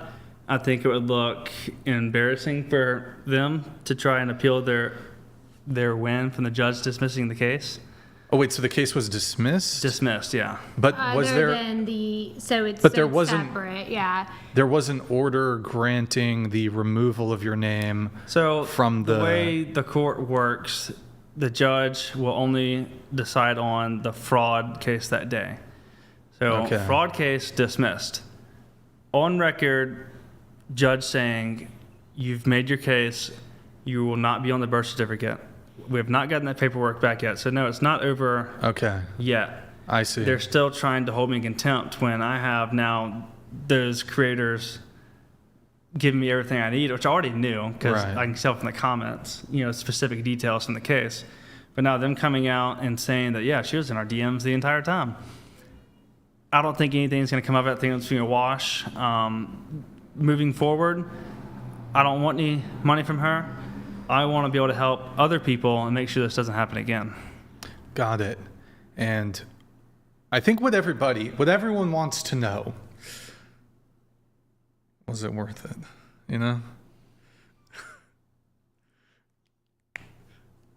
As long was as it makes a positive difference, that's my political answer. As long as it makes a good different political, what's the right way to say this? I want to be right here. Yeah. I want to make a positive impact on the world with my fuck up. Bad decision, right here, I acknowledge that. Sure. But I think positivity can come from it as far as, knowledge for younger people and people who maybe have been questioning it this entire time. Maybe this will provide some answers and some insight and some direction on where to go. Prior to her asking you to be the sperm donor, Mm-hmm. prior to all the major drama, there was like the one night stand or whatever. Were there any like dating red flags that you saw in her that maybe guys could? I didn't talk to her. Oh, okay. So there was like the hookup or whatever, and It's then a hookup. A few months later, there wasn't much chatter. Okay. No. I guess pertaining to the primary drama, were there any signs or red flags that you might have missed, like leading up to it, that like the child wasn't yours? That now, like retrospect, you're like, of course. I mean, yeah, hindsight, Everything. 2020, everything. Like, Yeah. now looking back at it, like, God, what was I thinking? How did I not see that? But it really does take someone, like, even my parents, like, were too close to the situation. And whenever I finally started dating Hadley, like, I think the first time you ever met the baby, she had questions. She was like, that doesn't look like his. And, you know, she kept it to herself for a while. Because you feel terrible. You don't want to say that. Like, Yeah. you don't want to, you know. Then you like start telling me, you're like, yeah, like, you know, a couple weeks after we hung out, she was pregnant. I'm like, not impossible, but kind of weird, you know. And so like I have these things, but like new relationship, that's the last thing you want to do. Like you don't want to Sure. be like inserting yourself in that way. So it wasn't until he had like said that she was born on her due date, and I had like actually seen on Facebook that you were out of town, that I was like, okay, I feel like I cannot just like keep this to myself. And, you know, if he doesn't want to do anything with it, fine. But that to me now feels like if I were to just keep that to myself, we're building a relationship on a lie. Got it. Yep. And when you first saw the results, like when that first test you did, when it said 0% chance of you being the father, what hit you first? Was it rage? Was it heartbreak? Was it relief? All of the above? Like what was that first hit? It's hard to describe. It's like, I mean, have you ever lost anybody before? Yeah. Yeah.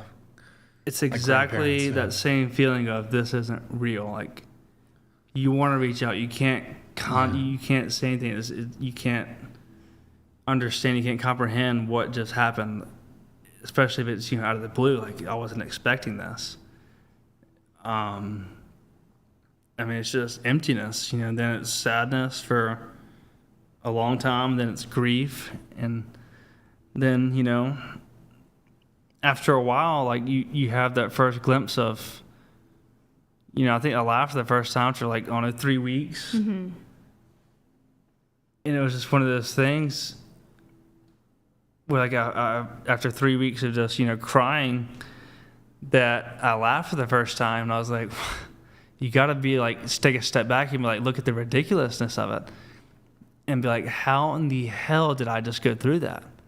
I felt so sabotaged by everybody in my life. Like, how did no one else see it? And then I come to find out that all of our friends knew it the entire time.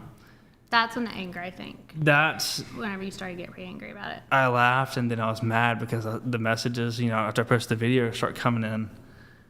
The anger, and it really wouldn't have even gotten to this binder if they just would have owned their mistakes and be like, hey, like, we didn't know. But them doubling down and then me starting to be able to prove that they're lying after everything they say, that right there really started to piss me off, because like, you can fuck up and make a mistake. I know. I will do that. Yeah, no. I own that. Yeah. I made bad decisions, and that's what people in the comments don't get. Like, how could you not see it?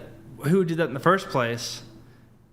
I mean, outside looking in, how'd they coming in and be able to, like, that detail doesn't make sense, but everybody close to me, like, I have to, then I shift the blame off everybody else, then back to me, and it's just this roller coaster of emotions of, you know, blaming, and at some point, I just have to, you know, move on with, I'm not going to let this define me in my life. I have to, you know, put one foot in front of the other and move on, but not forget. Do you think, had Hadley not been in the picture, because it kind of seems like, Hadley, you're the one who kind of, She is my knight in shining like, armor. if it, would there have been a revelation as to the paternity if Hadley didn't start asking questions? I don't think you would have found out until she would have done an ancestry You would have DNA been at 18. like 30. Yeah, you know? I don't think you ever would have. I would have never known.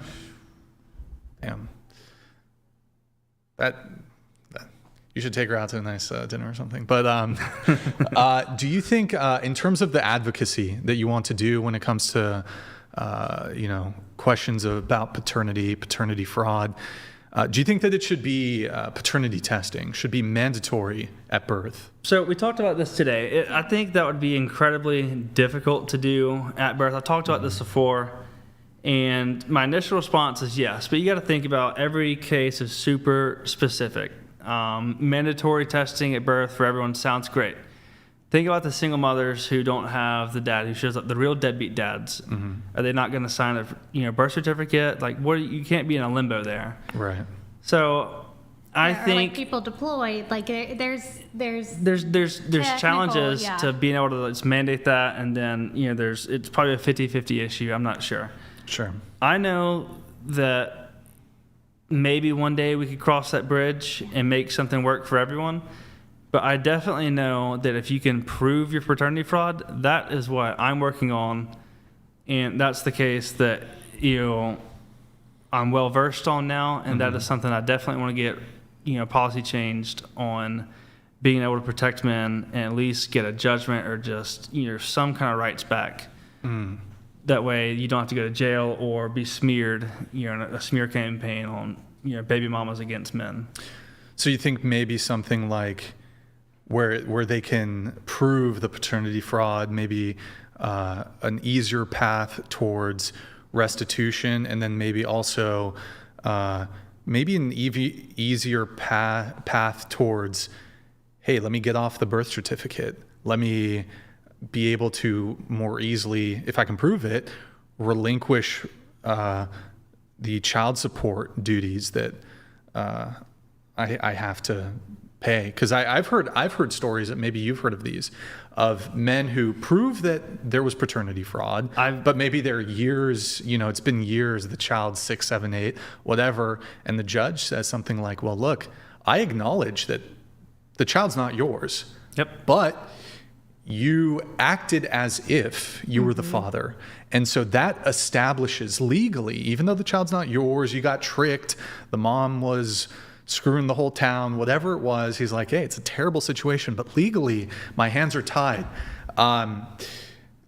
Maybe you've heard of some stories like that. I was really scared of that happening to I me. was scared the day we were in court because Yeah. during one of the 10-minute breaks, I was out there with my lawyer, and Hadley like, I don't know what just happened. I think I'm about to be on the hook for this because I read that acknowledgement of paternity thing. Yeah. But thank God that I had the details that I have and went through it, and the judge saw it as, you have enough here, and that is just such a great win. But it's not going to take everyone that goes through something like this to build a binder. Maybe it does. It's hard to do. It takes a lot of work, a lot of time, a lot of ink, and but if you can prove it, this is the first hurdle.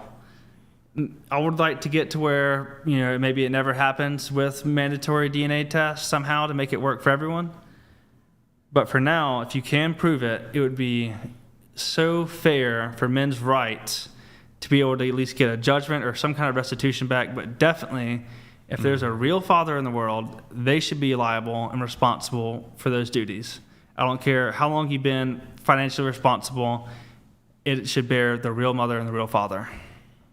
Yeah, no, that makes sense. And I wonder do you know what the component in terms of being able to get you off of the birth certificate, I guess, or at least that's how it's looking, it's going to be, what was the component in terms of the evidence that you had, which was maybe the primary thing that enabled So you that's up to the judge. I think it was the gestational age, is that the word I'm looking for? Yeah.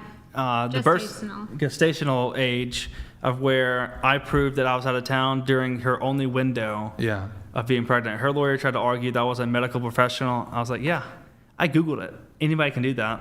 Wait, are they still trying to assert that you're the actual biological father? Until we get something in writing, I'm not sure what's going to happen. Yeah. But I know that if the judge wants to try any funny business, I'm You're gonna paying the fight $1,200 and getting the court records and showing where he said, you have enough here, you're off the birth certificate. Okay. So we're going to see. There'll be updates on it. Yeah. But I promise you right now, if they try to find anything like that, there will be hell to be raised. Yeah, because I was wondering if there was a component of, well, the origination of all of this, the genesis was she wanted you to be a sperm donor.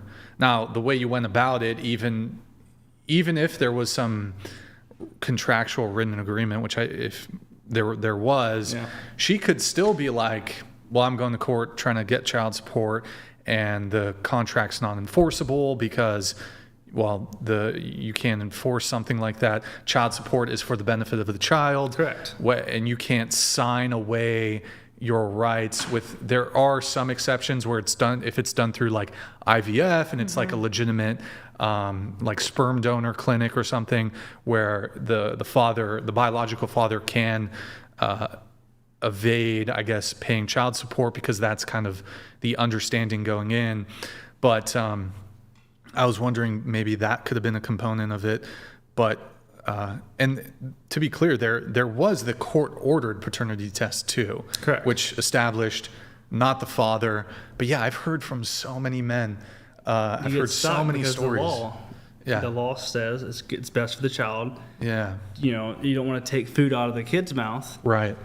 But at the same time, like especially for people I can prove like they know who the real baby daddy is, put him on child support. Why am I raising some other's kid? Yeah, And especially when you find out something like that, I mean, a lot of times, at least for me, to get away from the abuse, like it's terrible walking away from the kid.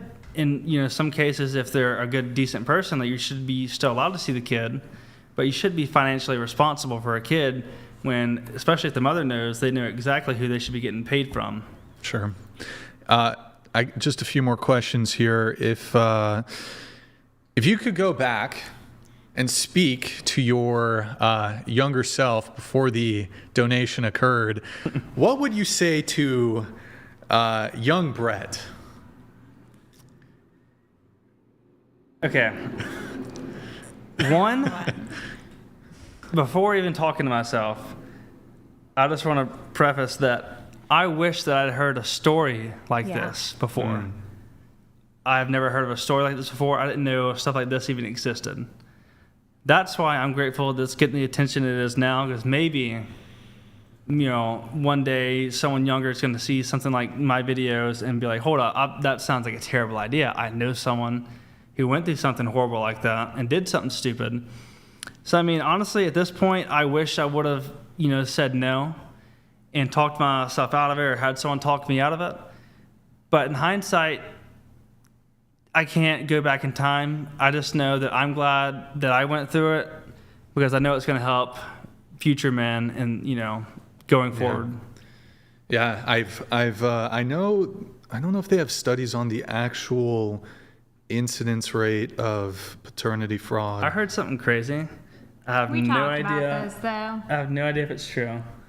Well, and tell me if this is what you've heard. So what I've heard is, of people who are contesting paternity, Yeah. so those are the people that go and get the paternity test. I can't remember the exact number. It's something like 30-40% of people Yeah. who contest paternity. Yes. It is, in fact, it's not always the case that there's paternity fraud. Sometimes the mother could genuinely, well, she was sleeping with other men, but genuinely unsure that the child, like who the child was, who the father was. But like 40%, when they do the test, it's not the father. Yes, Something I like that. heard 1 in 3 unmarried people who do a paternity test. Yeah. I don't think it's even unmarried. Yeah, it's something along those lines. Yeah. It's a wild.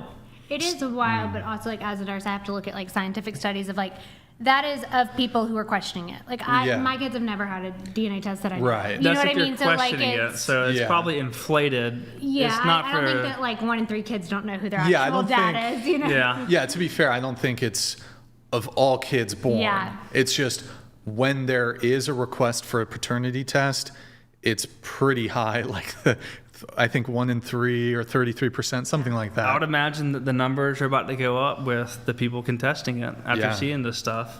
Well, also all And those, maybe in a few years we'll get a more accurate statement, and something from someone who studies that. Well, also the crazy thing is there's like all those like 21andMe, like a lot of people are finding out Yeah. Like not be We know for people. yeah, not We knew for that. someone incredibly close to us who found out at 30 Yeah.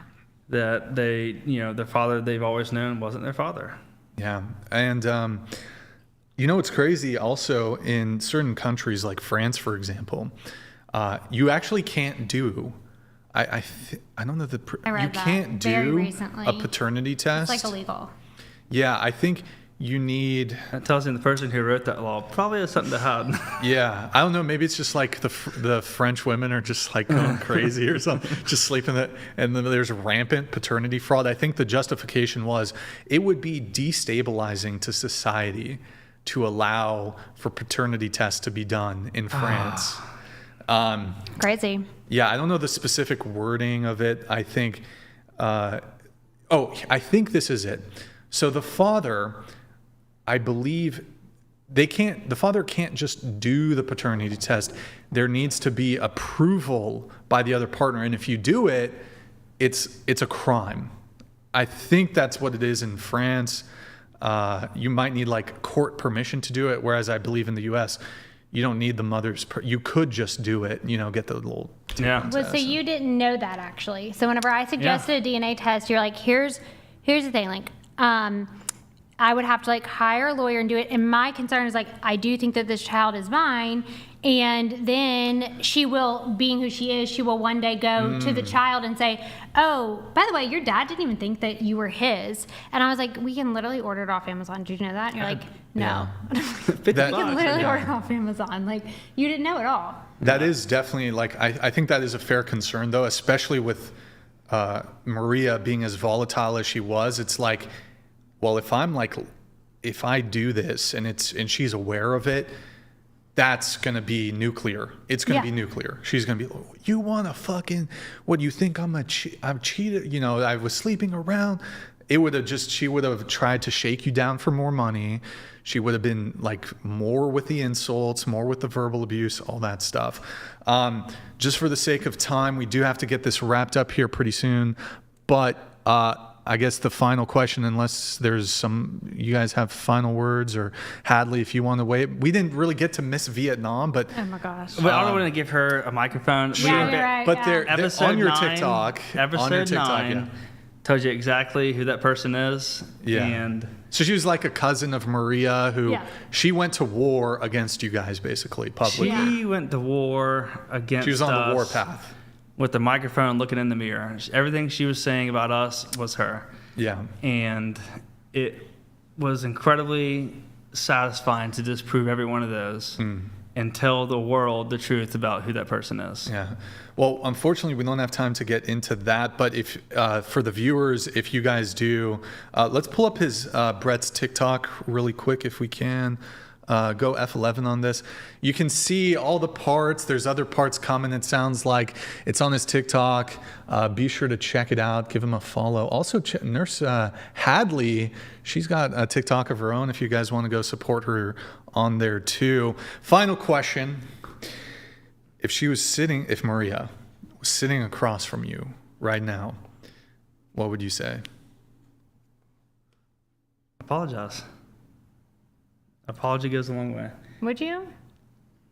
I don't know if you'd say anything to her, to be honest. Just knowing you. I mean, if we're being honest, I'd probably, Yeah. do one of those. I don't think that you'd say anything. You know what? We'll do a part 2, whatever podcast episode. We'll get her on. You guys can hash it out, and that'll be fireworks. That would be funny. You think she'd do it? Who knows? Yeah. You never never- know. You gonna pay her? What's that? You gonna pay her? I mean, you know what? That would be so entertaining. We'll get her out here. We'll figure something out. But I don't know if she will do it. I feel like you guys just have. The truth is kind of on your guys' side, but if she wants to do it, it'll be fucking episode of Jerry Springer, I guess. Yeah. Yeah. We'll see. Yeah, we'll see. Never say never to anything. So. Any final things before we wrap up that you guys would like to touch on, or anything we missed?